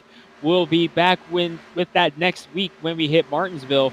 for the Surf Pro Wheelman Showdown finale. Cheesecake of the Week will return, and it's the last one in October, so I've got an idea of what the cheesecake of the race will be next week, but we'll just have to wait till Martinsville to see what it is. However, Tyler Seville, he wants all the cheesecake right now because he's leading the way, up 3.3 seconds right now over new second-place driver Greg Evans in the number 2. Digby, Worsler, Jenkins, your top 5. Meanwhile, we talked about the cheesecake a moment ago. Adam Jersky is quietly beginning to climb up just a little bit. He's up to 14th. This is the highest he's been all day in the number 69. Maybe if he can make this pit strategy work out, if he can time this pit stop right, watch for Adam Jersky to make some moves here at the end. Yeah, definitely Jersky there, and he definitely hasn't had the best start to the race here tonight, but 14th, I think that's the highest place we've seen him all night long. So that's the good news for you Adam Jersky fans here in the chat. You see him right there in front of Troy Haight, who started in the 6th position. So Jersky started 18th, running 14th. He is a couple seconds behind Jordan Harnish, who also sports that Beef Jersky's cheesecake paint scheme. So we'll have to see. Maybe that 69 can hold on for a strong finish, although he is being caught by Troy Haight right there on the number 28 P&M Water Filters machine. You see Troy right there, looking out the back bumper of the number 69 of Adam Jersky. Man, I'm keeping my eye on a gaggle of cars right now. Brian Yazik, Jimmy McKee, Richard Stallings. 3 cars all grouped together. And it looks like the 55 of Yazik going to be able to pave a way through for Jimmy McKee to scoot through as well. Now Stallings, who finds himself 6 laps down. I forgot that he had that connection issues right at the beginning of the race. He's going to drop down another spot in the running order here, at least not on the scoring pylon, but track position-wise. So Kelsey Rogers in the number 34, he's going to begin his assault on the number 8 of McKee here shortly. Let's see if we can go back to who pitted and when. That's always a fun game. Tyler Seville pitted 29 laps ago. Greg Evans 30 laps ago. AJ Digby 39. Will Worsler 29. John Jenkins 29. So out of the top 5, you expect to see Digby on pit road first, probably in about 7 or 8 laps from now, I would think, Greg. So we could be seeing him hit the pit lane. Brian Yazik pitted 35 laps ago. Jimmy McKee 38 laps ago now. Kelsey Rogers 44 laps ago. So Kelsey Rogers, out of everyone kind of in the top 10 or so, I think Kelsey Rogers will be the first one on pit road, followed by AJ Digby, Jimmy McKee, and maybe Cody Spiker, who's just outside of the top 10. So we're definitely going to see pit stops here very, very shortly at the Texas Motor Speedway. Yeah, they're coming, Peter. We're almost 2/3 of the way through this race. You can make it to the end on fuel from here on. You still have 2 sets of tires left on pit road. If you need it for whatever reason late, you have that extra set of tires. Remember, what was it that was said in the Xfinity race on Saturday when they were trying to figure out if Ryan Sieg needed to come down and take an extra set of tires late in the race? We didn't buy these tires to look at them on pit road. We bought them to use them. And with that extra set of tires for those drivers, if we do catch a late caution, you can expect everybody to use up all those sets of tires here if we do get a caution. But if we stay green, then Peter, this upcoming stop is going to be the money stop. Yeah, and John Jenkins cannot have the same thing happen again. He cannot afford to run out of fuel. Speaking of John Jenkins, he just quietly snuck on past Will Worsler to move up to the 4th position. So it's been a very strong rebound for Jenkins after running out of fuel there just around lap number 64 or so. And he's trying to track down AJ Digby in the number 14 machine before Digby comes down to make his final pit stop of the night. But I gotta say, I'm impressed here with Digby. He's coming down onto pit road here very, very shortly, I would assume, but he's really held his own under this run. Currently inside the top 5 and in the 3rd position, and we mentioned it, Greg. He's been looking very strong here in the American Sim Racing Series. When he first jumped in, he just kind of started off with some really strong finishes, and he's been able to continue to back that up throughout the end of the season. Iowa winner is Twitter verified AJ Digby in the number 14. And Ranger Danger has made his pick here for the rest of the race. He's going with that number 14 car that sits in third right now. So AJ Digby does have one person in the chat who thinks he's going to pull off the win. Those of you watching in the chat, let us know who you're cheering for here and who you think is going to come away with this victory at Texas. Who's bringing home the big Texas side cheesecake here tonight in No Limits, Texas? As the sun is going down, we're going to have a sunset duel to the finish here, as we're going to be 2/3 of the way through this time by. As soon as Tyler Seville crosses the stripe, we'll be 100 down, 50 to go. As soon as Tyler Seville crosses the line, he's coming off turn 4 right about meow. And my eyes are glued on my live timing and scoring to see if any name pops up in orange, because if the name pops up in orange, that means the car is on pit road. Don't see anyone just yet. But like I said, I'm going to keep my eyes on that here as we watch AJ Digby right there in the 3rd position. Digby in the 3rd position right now. Here we go, Peter. Undercut underway. Here we go. Cars on pit road. Kelsey Rogers and Doug Mullins. This is it. It's on from here. Man, I had my eyes glued to it, and Mr. Producer beat me to it. The number 44 also peeling off. That's Michael Whiting. Haven't really mentioned Michael Whiting back there in the number 44 machine here tonight. Brookside Equipment Sales. He'll come down to his pit crew, get 4 fresh tires and fuel to see his run to the finish here tonight. Brad Lee in the 01. He's actually just coming off pit road. He is currently 5 laps down in the 01 race car. But which one of our leaders will drop down first? I expect to see AJ Digby do so because he was the first taker out of these leaders under that first round of pit stops. I'm seeing some smoke on the front stretch, quite a bit of smoke actually. Trying to see if that's possibly due to some connection issues, Greg. I don't know. Let me see if I can find out. I believe it's coming from Giese or Van Varela. Says it's one of those 2 lappers, I believe, is the one puffing the smoke. Don't see any coming off of Giese in the number 77 on screen. I'm watching the 78. Neither is him having any smoke. Not sure where the smoke might be coming from as Peter continues to look for it. A couple more are in. Here we go. Digby on pit road in the number 14, Peter. And I figured out where the smoke came from. It came from Kelsey Rogers smoking his tires out of his pit box. But there is AJ Digby, 3rd place driver, now coming to his pit crew. Hits his marks nice and neatly. That's what you got to do. You can't make the mistakes getting to pit road like we saw out of John Jenkins. And one thing, Greg, I'm sure Jenkins isn't going to push it like he did that last time to try and get every drop out of that gas tank. Probably going to be a bit more conservative this time around. Yeah, I was just going to say, John Jenkins, I can guarantee you, will be coming in quicker than he did on the first lap as Seville trying to put a lap on Tim Knott. And good thing we found the smoke, Peter, because I was starting to wonder if Seth Olson was correct in the chat that the Sharknado was about to hit. He said Michael Whiting's going to win the race after the Sharknado comes in and wipes out half the field. And with that smoke sitting on track and we couldn't figure it out, I was starting to wonder if he was correct. I love those movies so much. They're such a guilty pleasure. I mean, I guess you can call them that. That's one way to call it.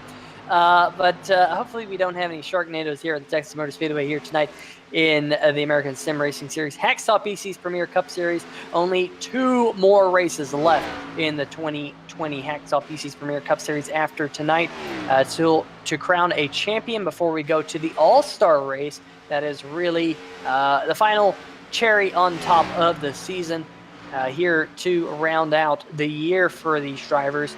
But as of right now, we're still waiting to see some more of our leaders come down pit road. We're working lap number 107. We think that these drivers can make it to about 126, especially if you're John Jenkins. Lap number 126 will be the very last lap that these drivers will be coming down pit road. Some more takers down pit road right now. Jason Stewart, Tim Knott, Alex Giese, and Richard Stallings all coming to their pit crew. There you see Giese in the number 77. He's down there, 45 miles an hour. Very slow pit lane speed here tonight, Greg. Yeah, pit road speed coming into play here as we still wait for Seville, Evans, Jenkins, Horsler, and others to come down pit road. Yaz would also say that here comes your first playoff contender on pit road. That's Adam Jersky in the number 69 coming to you, Peter. Yeah, I'm not all too surprised. We saw Jersky do this under the first round of pit stops. He gets into his pit box nice and neatly. That crew will go to work right now. Now, how long will it be until we see drivers like Jimmy McKee, John Jenkins, and Greg Evans come to pit road? Those are your other Hacksaw PC's Premier Cup Series playoff drivers trying to contend with Jersky for that championship. Jimmy McKee, after that bad run last week at Rockingham, bouncing back, currently running in 6th. So far, so good for him. Coming out of turn number 4 right now. There you see the number 44 Brookside Equipment sales machine of Michael Whiting. He's on fresh tires. In fact, just trying to get around Jimmy McKee. And there you see Woody Mahan in the 84 and the 17 of Richard Stallings. Stallings a couple laps down. He's on fresher tires as well. And there is the number 2 of Greg Evans. And I'll tell you what, one thing I've been noticing, Greg, is that Evans is slowly taking little bits and pieces out of Seville's lead as we see Troy Haight on pit road. But Seville is still 2.3 seconds ahead. And last time by, Seville was actually a little bit faster than Evans. Yeah, the tires have definitely plateaued for Seville, Evans, and others. McKee in the number 8 here, and he's on pit road in the number 8, another playoff contender. Coming down pit road, there's Cody Spiker sliding in as well. There's the 8 of McKee, so your second playoff contender in for his pit stop. And Peter, McKee needed a bounce back. He got it tonight. Yeah, definitely a very strong run here tonight at Texas Motor Speedway.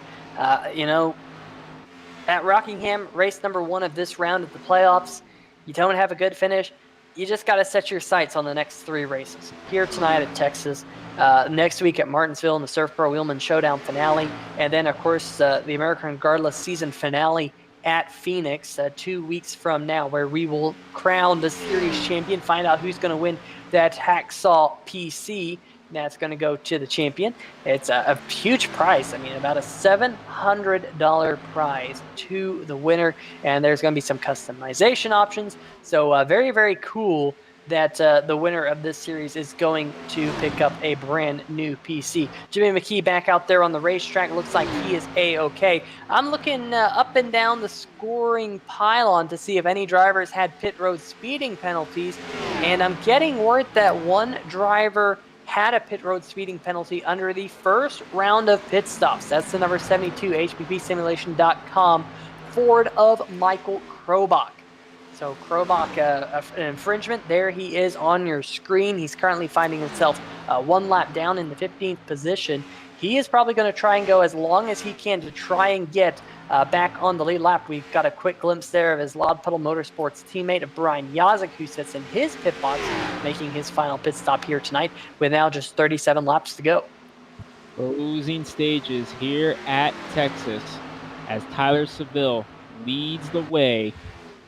And Tyler Seville searching for his 3rd Hacksaw PC's victory of his career. All 3 have come this season in the number 11, or both PC win or Premier Series victories for Seville have come this season. Also, his throwback victory came this season at the Rockingham Speedway just this past week, as he is now really beginning to lose some ground to the lappers in front of him. But Evans not able to gain much ground because he's on even older tires than Seville. As you saw Jenkins there, there's Will Worsler. Remember, Greg Evans in the number 2, he ranks 2nd all-time in wins in ASRS competition. 10 Cup wins on this season definitely helped him in that regard. So with that being said, Evans trying to slice into Jim Foos's all-time lead in wins more and more. Tyler Seville just gained half a second on Greg Evans that last lap, Peter. Yes, Seville out up to a 3-second lead. You see AJ Digby there actually closing in. Remember, Digby's on fresher tires than these leaders. He's the first car currently 1 lap down. Would be the lucky dog. Almost contact between Digby and Evans as they go off into turn number 3. Digby gonna just hold out to the outside, try and pass the 2 of Evans the hard way using that higher groove. It's the longer way around the racetrack, but he does have the fresher tires to his advantage. And going off into turn number 1, looks like he's just going to dive it in just a little bit deeper. And Digby going to get around the 2 of Evans. He's still 1 lap down, but he's in 7th position right now. The last car on the lead lap, well, That was Alan Young, but he finds himself now in his pit box in the Young Gun Creations Chevy Camaro, now working his way back out there onto the racetrack. So the 24 of Young going to slide down the order, but he has 33 laps to go for broke here on the 4 fresh Goodyear tires. And Greg, this race has flown by, caution-free up to this point, just 32 laps to go. And dare I talk about that caution-free race bonus? Remember, it's up over $200 that will be split amongst the top drivers in the field, divisible by 10. So if it's $220, it would be the top 22 positions, an equal share of the drivers. But so far, so good for this race tonight. But we came how close to getting that done at Las Vegas a couple weeks ago, Peter? That's got to weigh in the back of these drivers' minds, and especially in the minds of Sam Maxwell and Jim Foose up in control booth. Remember, we were coming to take the white flag. Sam Maxwell had the checkbook out and was writing the checks out, and then all of a sudden, ta-da! Banana Republic flag said hello. So that's got to weigh in the back of their minds. 30 to go in this one. Tyler Seville has been the dominant car since the round of pit stops, and he was the fastest car in practice. Missed it in qualifying as you're on board Jimmy McKee in the number 8 right now. But Seville, fastest car in practice, missed it in qualifying. Here he comes, Peter. Race leader Tyler Seville cranking it to the left in the number 11. And no one else coming with him right now. Tyler Seville, lone wolf on pit road. Rest of the field stays out. And this is about when I thought I thought these drivers could go to about lap 126. We're on lap 122 right now. So you think that Greg Evans can only go another couple of laps, maybe 3 or 4 more laps. We're right on board with him right there. There's Tim Knott in the number 41 to his outside. That 41 machine currently being scored 2 laps down. However, he's out there, and here comes the 2 of Greg Evans. Evans going to peel down onto pit road. John Jenkins going to stay out, so he will assume the race lead in the super clean Toyota. Not the first time we've seen that number 7 out there, but I expect to see him on pit road here very, very shortly. Granted, he can go, like I said, maybe another 3 laps in that race car. We'll just have to wait and find out whether he elects to do so or whether he decides to come down. He's down. And yeah, he's coming down. He's on the brakes. Going to try and get down to 45 miles an hour. And oh my goodness. And that's going to cost more him right problems. there. That is going to cost him. And I'll tell you what, he was not at 45 miles an hour at the line. Now, iRacing does use timing loops, so he might have slowed down enough with that long slide to avoid a black flag. But we'll have to see. Will he get a stop and hold penalty? He's going to come into his pit box. You see the replay of that slide. But 2 pit road mistakes here tonight by John Jenkins. Pit crew going to work. You see them right there. Right side's already on. Left sides, will they go on? Yes, left side's going on right here. Now, will they drop the jacks? And that car is going nowhere. That's a penalty. That is a 30-second stop and hold. That's an entire lap for John Jenkins in that number 7 machine. Absolute disaster for the man coming in tonight. That's the hottest man in the American Sim Racing Series. 2 wins in a row, but it will not be a win here tonight, most likely, for the number 7 of Jenkins.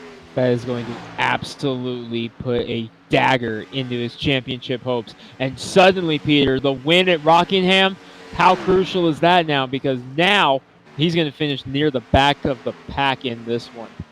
Just how far will John Jenkins fall? I'm looking at my live timing and scoring.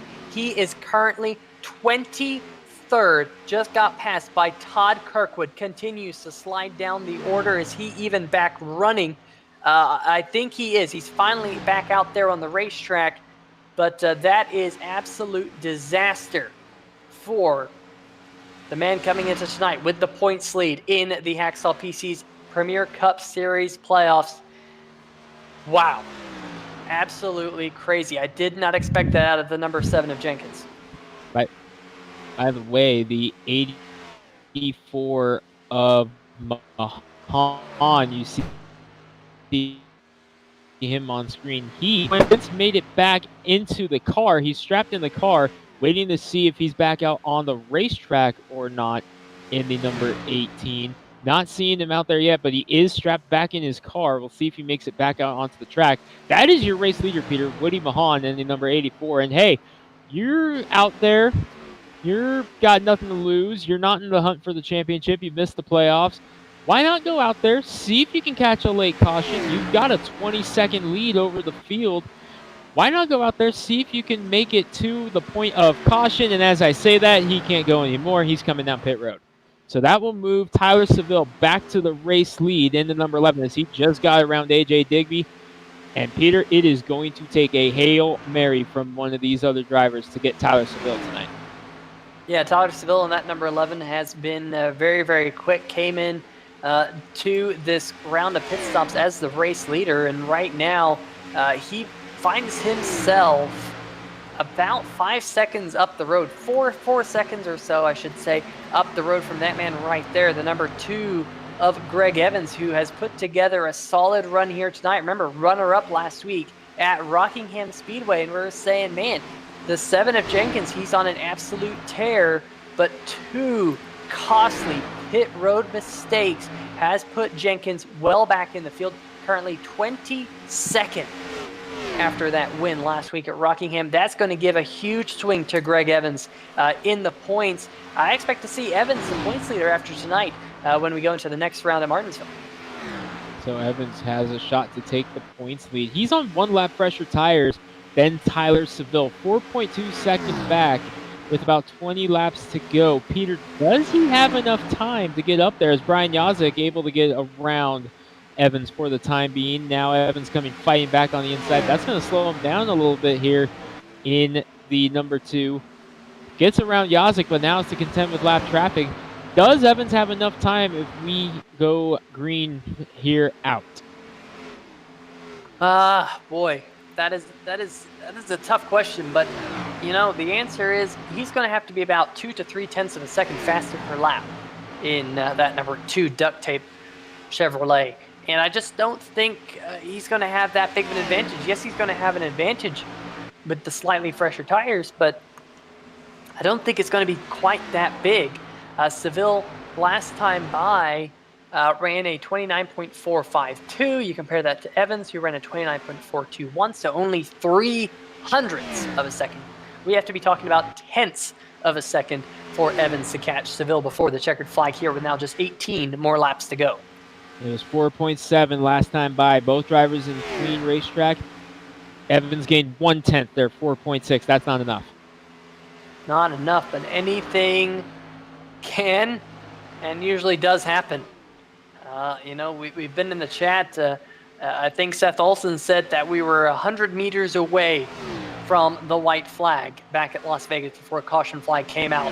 And, man, we hope not to see a caution. We hope to see the first green flag race of the season with no cautions, but it's definitely going to be interesting to see exactly how it plays out. We have 15 cars on the lead lap. Grant Brown in the 52 is the last car of those. Troy Haight, the 28, started in 6th. He's now running 16th. The first car 1 lap down.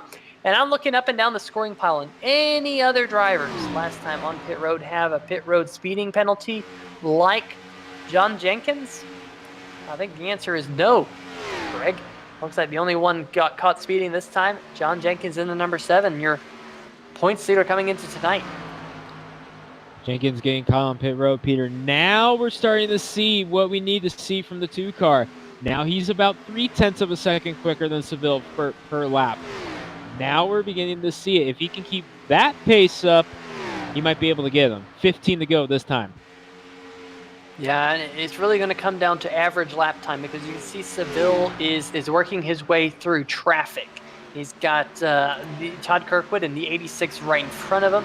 In front of Kirkwood is Grant Brown in the 52. And so it really depends how Seville gets through this traffic on whether or not Greg Evans can really close in on him. That last time by, about 1/10 and a half. That's not quite enough. We'll have to see how this race continues on. And of course, Greg, catching him is one thing, passing is another. That is absolutely true, Peter. Catching one thing, passing another. Even lap times that time for Seville and Evans. And when I say even, I mean within 1/100th of a second of each other. So They are evening out right now in those 11 and 2 cars. The good news for Evans, Seville's in lap traffic. The bad news is Evans is going to have to work his way through the same traffic eventually. Yeah, and I gotta say, a big shout out to Greg Evans. That paint scheme on that number 2 is awesome. I absolutely love that paint scheme. Awesome to kind of get a little bit festive, and of course it is, Breast Cancer Awareness Month, and that's kind of got that pinkish purple vibe to it as well. So definitely give a big shout out to the breast cancer awareness organizations that are around the globe and for that effort. Of course, like I said, October Breast Cancer Awareness Month, we have a couple of drivers kind of sport the pink looks. There is 7 Jenkins, who currently finds himself in the 21st position. So he's picked up another spot by getting around Todd Kirkwood, but he does have a ways to go to get past Michael Whiting here in the closing laps. There's another one of those breast cancer awareness schemes, the 69, Adam Jersky. And checking in with Adam Jersky, highest he's been all night here, Greg. 12th position right now at this stage of the run. Looks like he probably going to get the best finish he can out of tonight, and that's what you got to do if you want to contend for a championship. Yeah, the way things were looking for Jersky early in this race, if he could have been told he would have finished 12th or possibly better, he would have been ecstatic behind the wheel of that number 69. The way things were looking in the first half of the race, to come home with the 12th would be big for Jersky. Still got enough time to maybe get up there to his teammate Jordan Harnish in the 32 and see if he can get up into 11th. I don't know if he can catch Alan Young, but he is a little bit quicker than Harnish right now. Does he have enough time, though, is the question. Going to be 10 to go this time by, as Tyler Seville is working 10 laps to go now. Yep, Tyler Seville, 3.4 seconds up in front over Greg Evans. Evans got 10 wins to his name this season. Doesn't exactly look like he'll pick up win number 11 here tonight at Texas Motor Speedway, but second place is job done when it comes to the championship side of things, as he's finishing in front of, at least currently, he's in front of all of his championship competitors, the number 8, the 69, and the 7 in that second position. So far, good job for him. And Jimmy McKee, Greg, we highlighted the fact that he needed that bounce-back race after a rough Rockingham. Well, currently he's in the 5th position. He's being caught by Cody Spiker and Kelsey Rogers just a little bit. But right now, great job by Jimmy McKee to get himself up into the top 5. He has done a fantastic job, Peter, has Jimmy McKee in that number 8. A bounce-back race, which is exactly what he needed. In 5th right now. Not out of the woods just yet, though, because Kelsey Rogers is lurking there in the number 34, trying to get up there and steal a top 5 from Jimmy McKee. As you watch Brian Yazik, who's in 3rd right now, battling with Will Worcester. There's McKee in the number 8. Rogers, you see him back there as well. Cody Spiker behind him. That's also for position. So with that being said, closing stages of this one, McKee, he's not out of the woods just yet. Needs to hold off Rogers. Yeah, I'm watching this battle right here between Worcester and Yazik. Worcester has 6-lap fresher tires than the number 55 Loud Pedal Motorsports Ford. And you kind of see the 29 just closes up there in the corner. That might be those 6-lap fresher tires talking, but these tires have kind of plateaued at this point of the run. And Yazik, you have to remember, Greg, he started back in 26th position here tonight. One of the drivers who did not take a qualifying time, plus 23 positions. I'm sure he's happy with the way his night has gone, all things considered. It has been a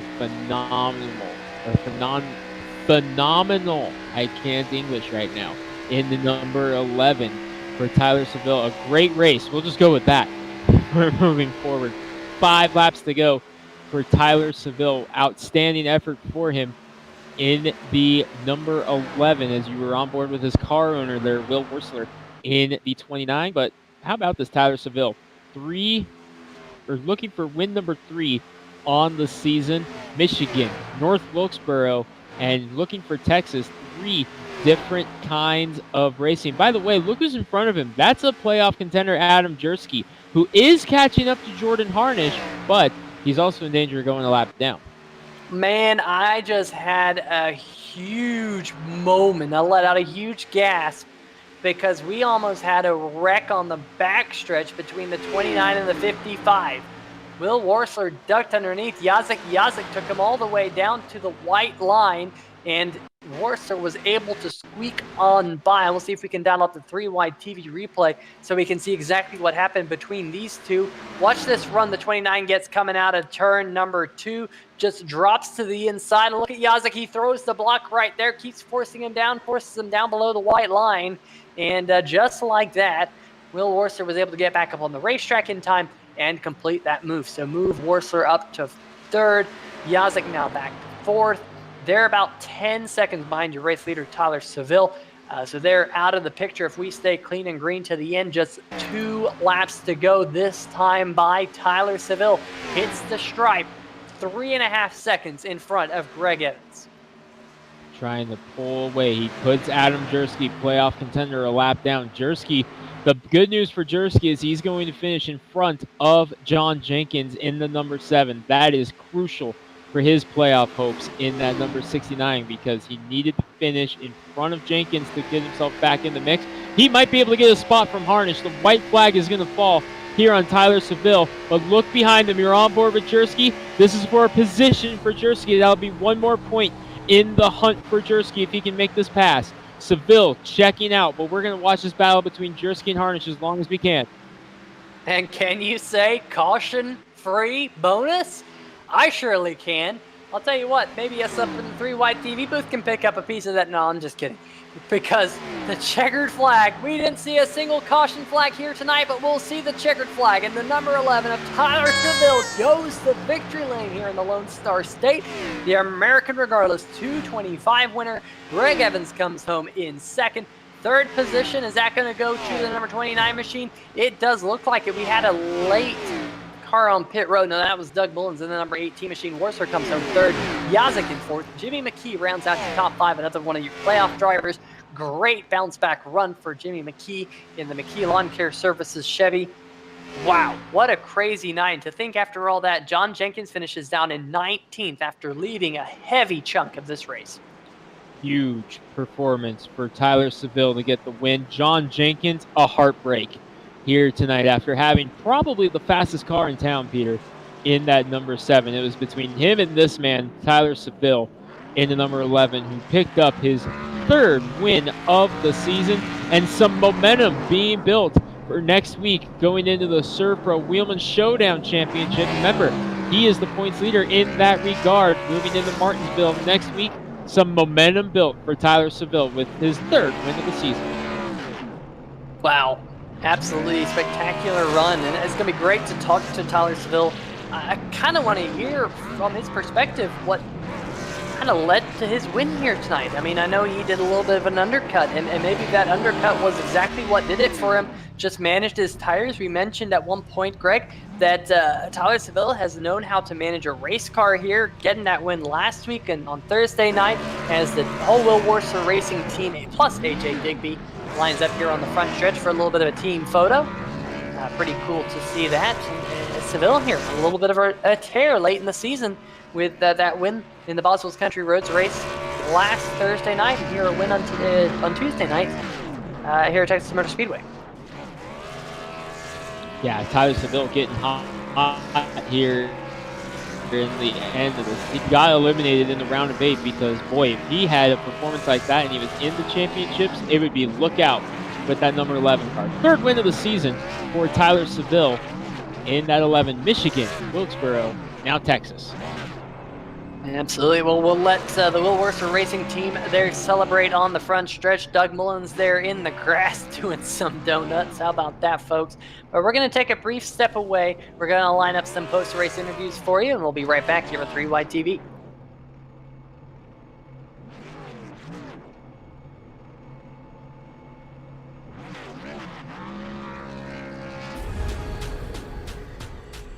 The most realistic online racing sim ever made. This is iRacing.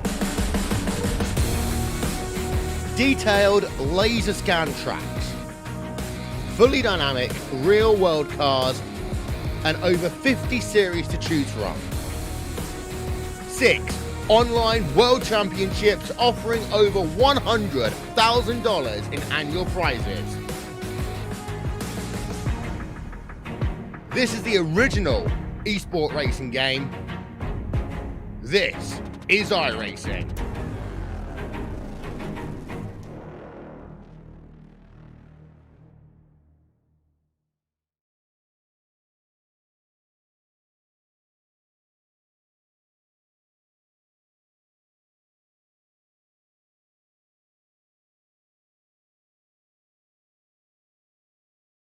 Yeah, it's a big mess. But don't worry, cleanup's already underway. When the things that matter most are on the line, make sure we are too. The disaster recovery team at 1-800-SERVE-PRO. Like it never even happened.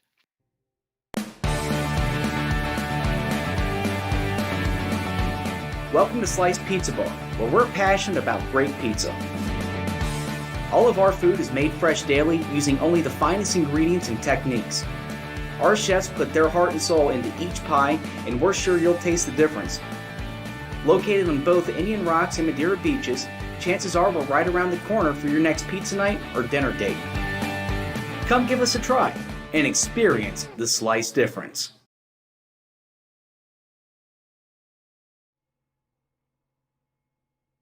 All right, folks, welcome back to the Texas Motor Speedway, where tonight's American Airless 225 has come to its conclusion. And what a race it was here tonight, Greg. But we got some post-race interviews to do. And let's see if we can catch up with the man who finished in the third position first, the number 29 machine of Will Warsler. And Will, man, oh man, a late race pass on the number 55 of Brian Yazek. He did not make it easy for you. It blocked you all the way down there, down to the white line, down onto the apron, but you were able to make it stick. You know, pretty good night for you in that 29 machine. Yeah, it wasn't easy. It's a tough race, man. It's tough to be fast on the long run here, and, or if your name is something other than Tyler Seville, it's tough. I didn't feel good about this race coming in. I was going to try to stay out of everybody's way and hopefully get a top 5, and that's kind of what I did. I did a little bit better than that and got top 3, so it definitely worked out, and I'm so happy for Tyler Seville. He dominated all of us in practice, and told him he could do this, and he went out and did it. Yeah, absolutely. I mean, a great run there for Tyler, and we've seen Tyler have these races this year where it's almost like a breakout race for him. You know, it's just all of a sudden something clicks.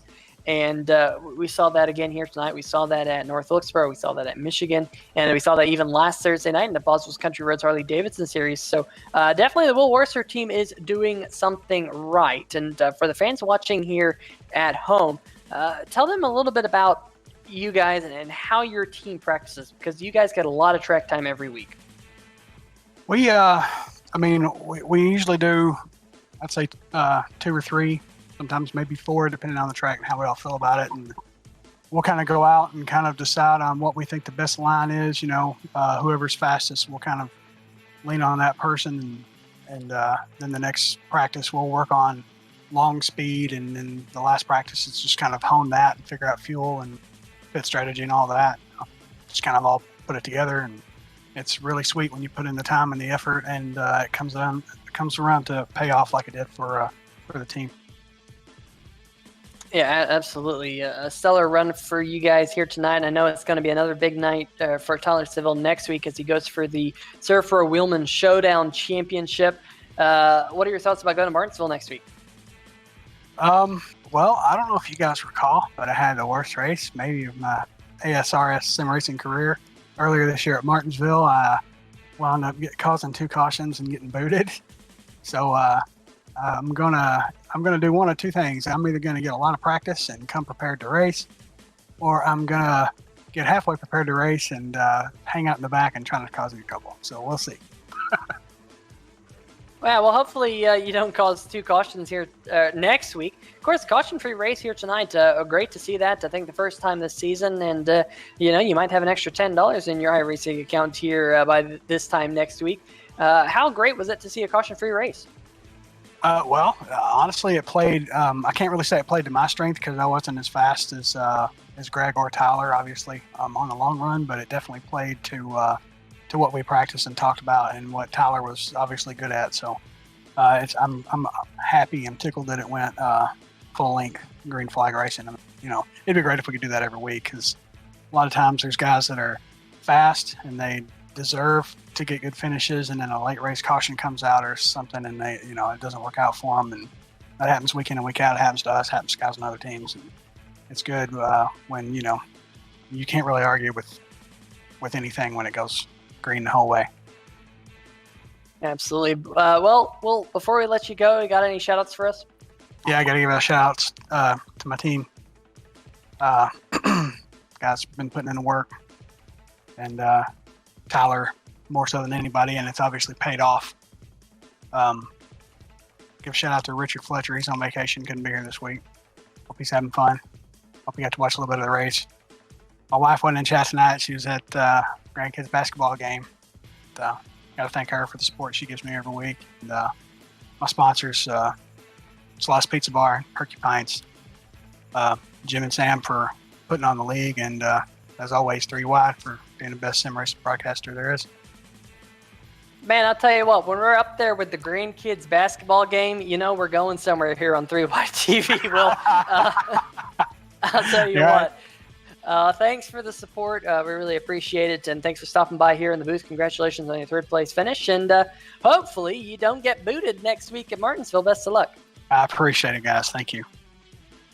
All right, well, that is a nice 3rd place finisher. We had the quotes up there saying I got booted in the last race, and 3 Wide is the best. So some good quotes there from Will Warser, but I believe it's time to dial up Greg Evans, and Greg Rentz has caught up with Mr. Greg.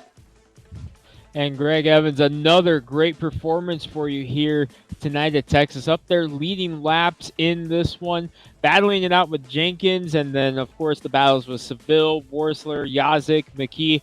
Seemed like every time we checked in with you in the purple duct tape Camaro, seemed like you were locked in a battle somewhere. Yeah, it was an eventful night.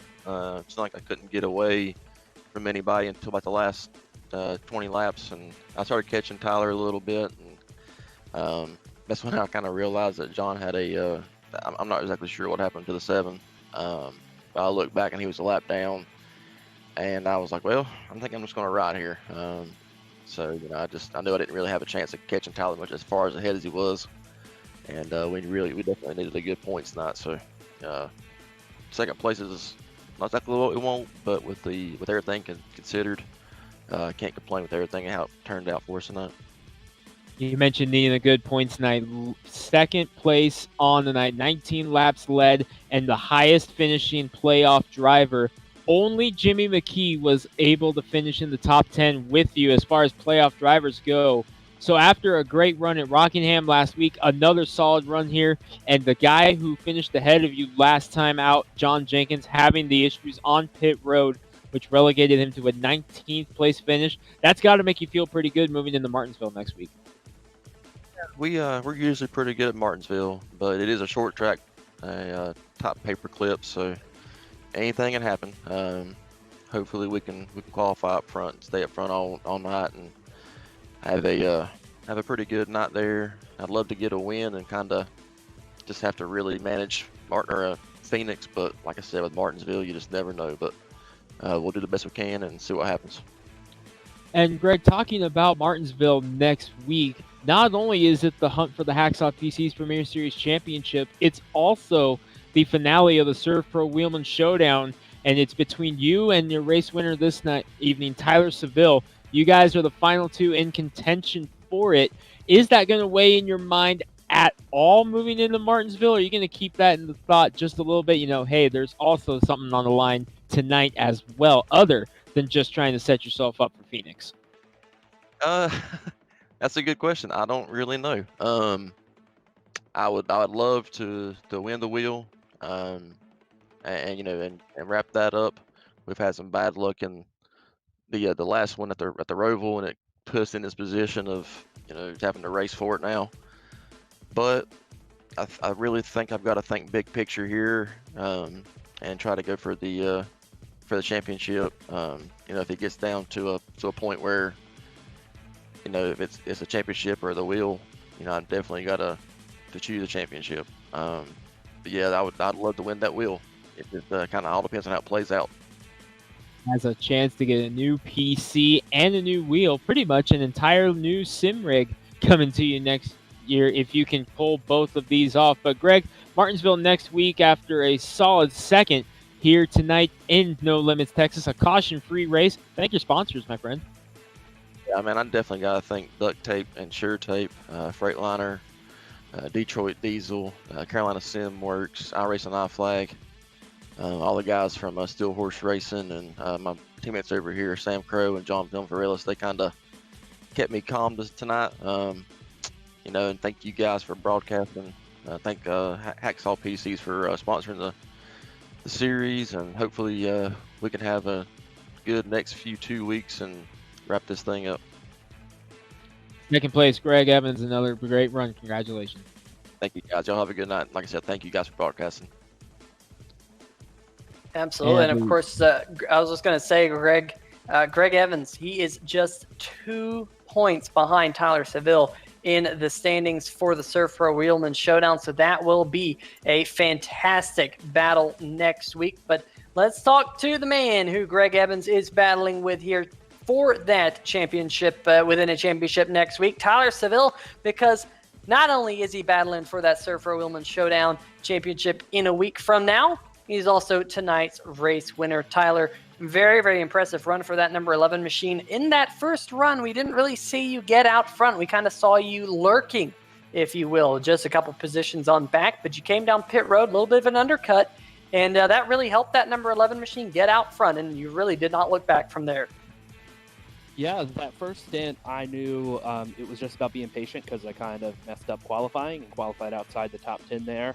So I was able to work my way up to third, and I decided I was just kind of waiting.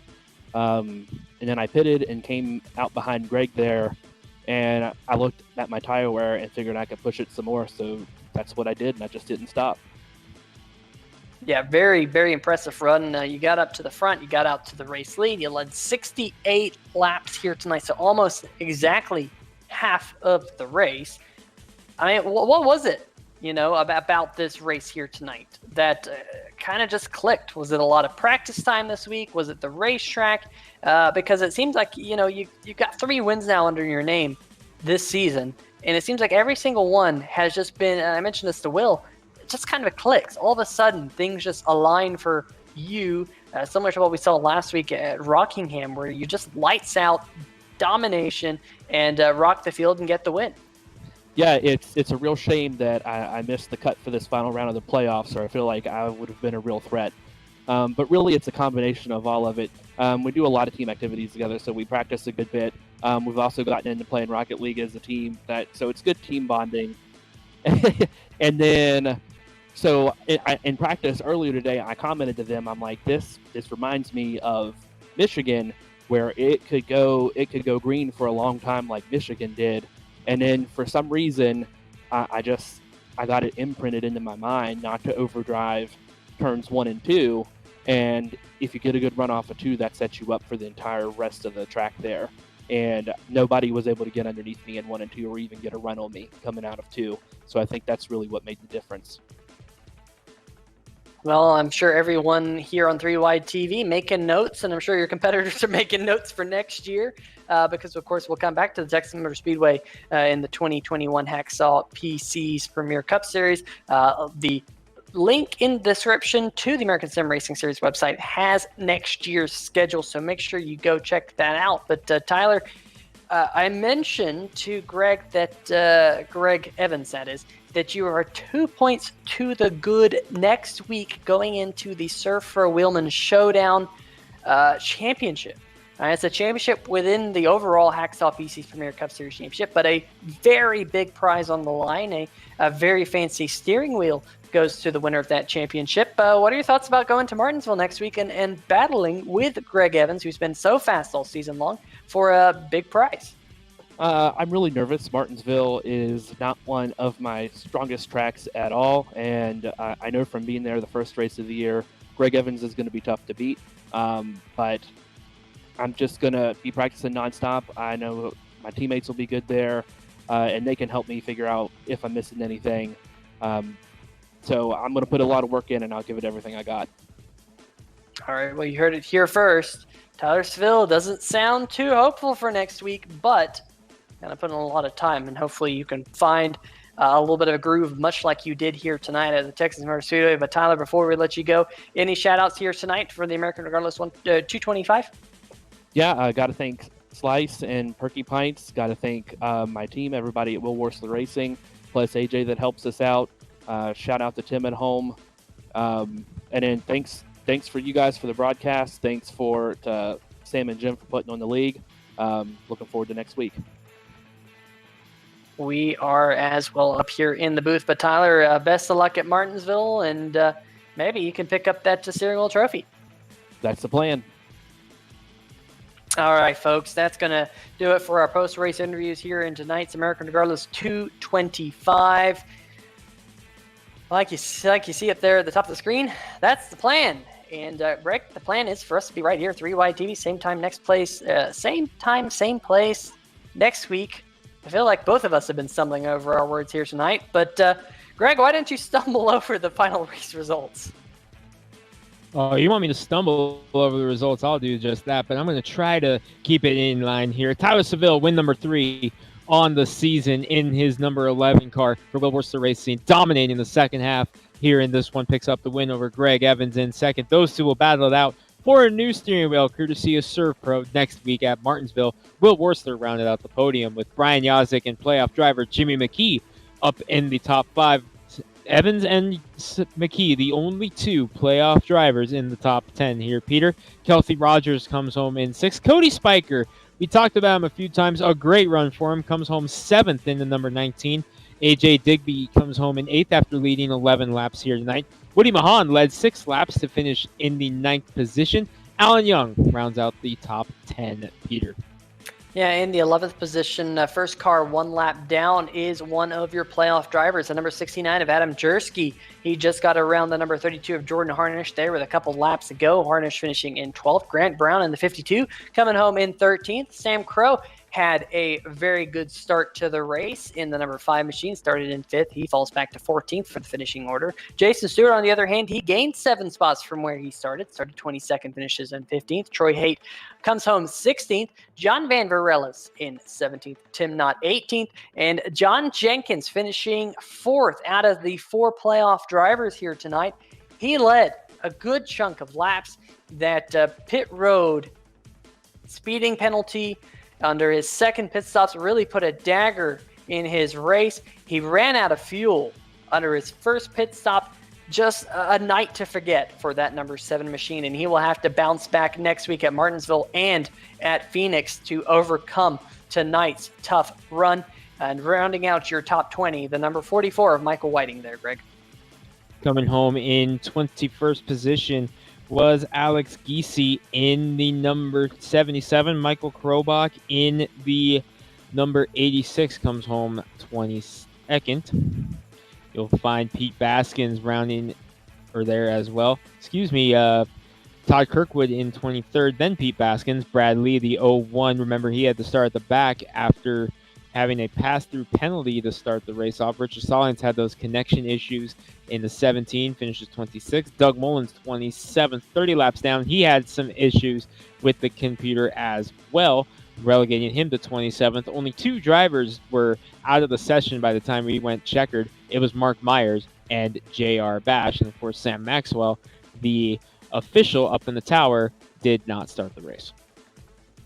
Absolutely. Well, definitely going to be an interesting one next week for Martinsville. And Greg, at the top of the show, we said tonight we'll put the second puzzle piece in this championship round, and it surely has advantage Greg Evans after his second place run. In fact, 2 second place finishes to start off this final championship battle. We'll go to Martinsville, and then the week after, of course, we wrap things up for the championship at Phoenix for the American Regardless Championship finale. But we got to figure out who's going to win that Surf Pro Wheelman Showdown next week at Martinsville. So make sure you folks turn in for the next 2 weeks here on 3Y TV, because both of the races have a lot to play for a couple of drivers. I'm really looking forward to them, Greg. Short track action next week. Oh, who doesn't love short track here in iRacing and on 3Y TV? Peter, remember last time we were at Martinsville, the insanity that happened here back in the spring. We had, 20-something cautions? That was the original night of Don't Drop the Cheesecake. It originated right here at Martinsville. Next week, we're headed back to the original home of cheesecake here for the ASRS. Martinsville, Virginia. Next week, Serve Pro Wheelman Showdown Championship on the line. Tyler Seville versus Greg Evans. Penultimate round of the series. Last chance for drivers like McKee and Jersky to get up there and make some noise with Jenkins and Evans. And I tell you, if the race goes the way it did today for Greg Evans, he's going to be sitting very pretty when we go to the Arizona desert in 2 weeks' time. Yeah, Greg Evans. Where did he finish last time we were at Martinsville Speedway? Second. Where did he finish tonight? Second. Where did he finish last week? Second. What number does he drive? Number 2. It's a conspiracy, folks. But that's going to do it here for tonight's broadcast. For the American Regardless 225 here on 3 Wide TV. Big shout out to our friends over at Sim TV for the camera angles that we bring each and every week here on the channel. But for myself, Peter Short, Greg Rentz, and Carlos Acosta, we'll see you guys for more Hacksaw PC's Premier Cup Series action. Same time, same place next week, right here on 3 Wide TV.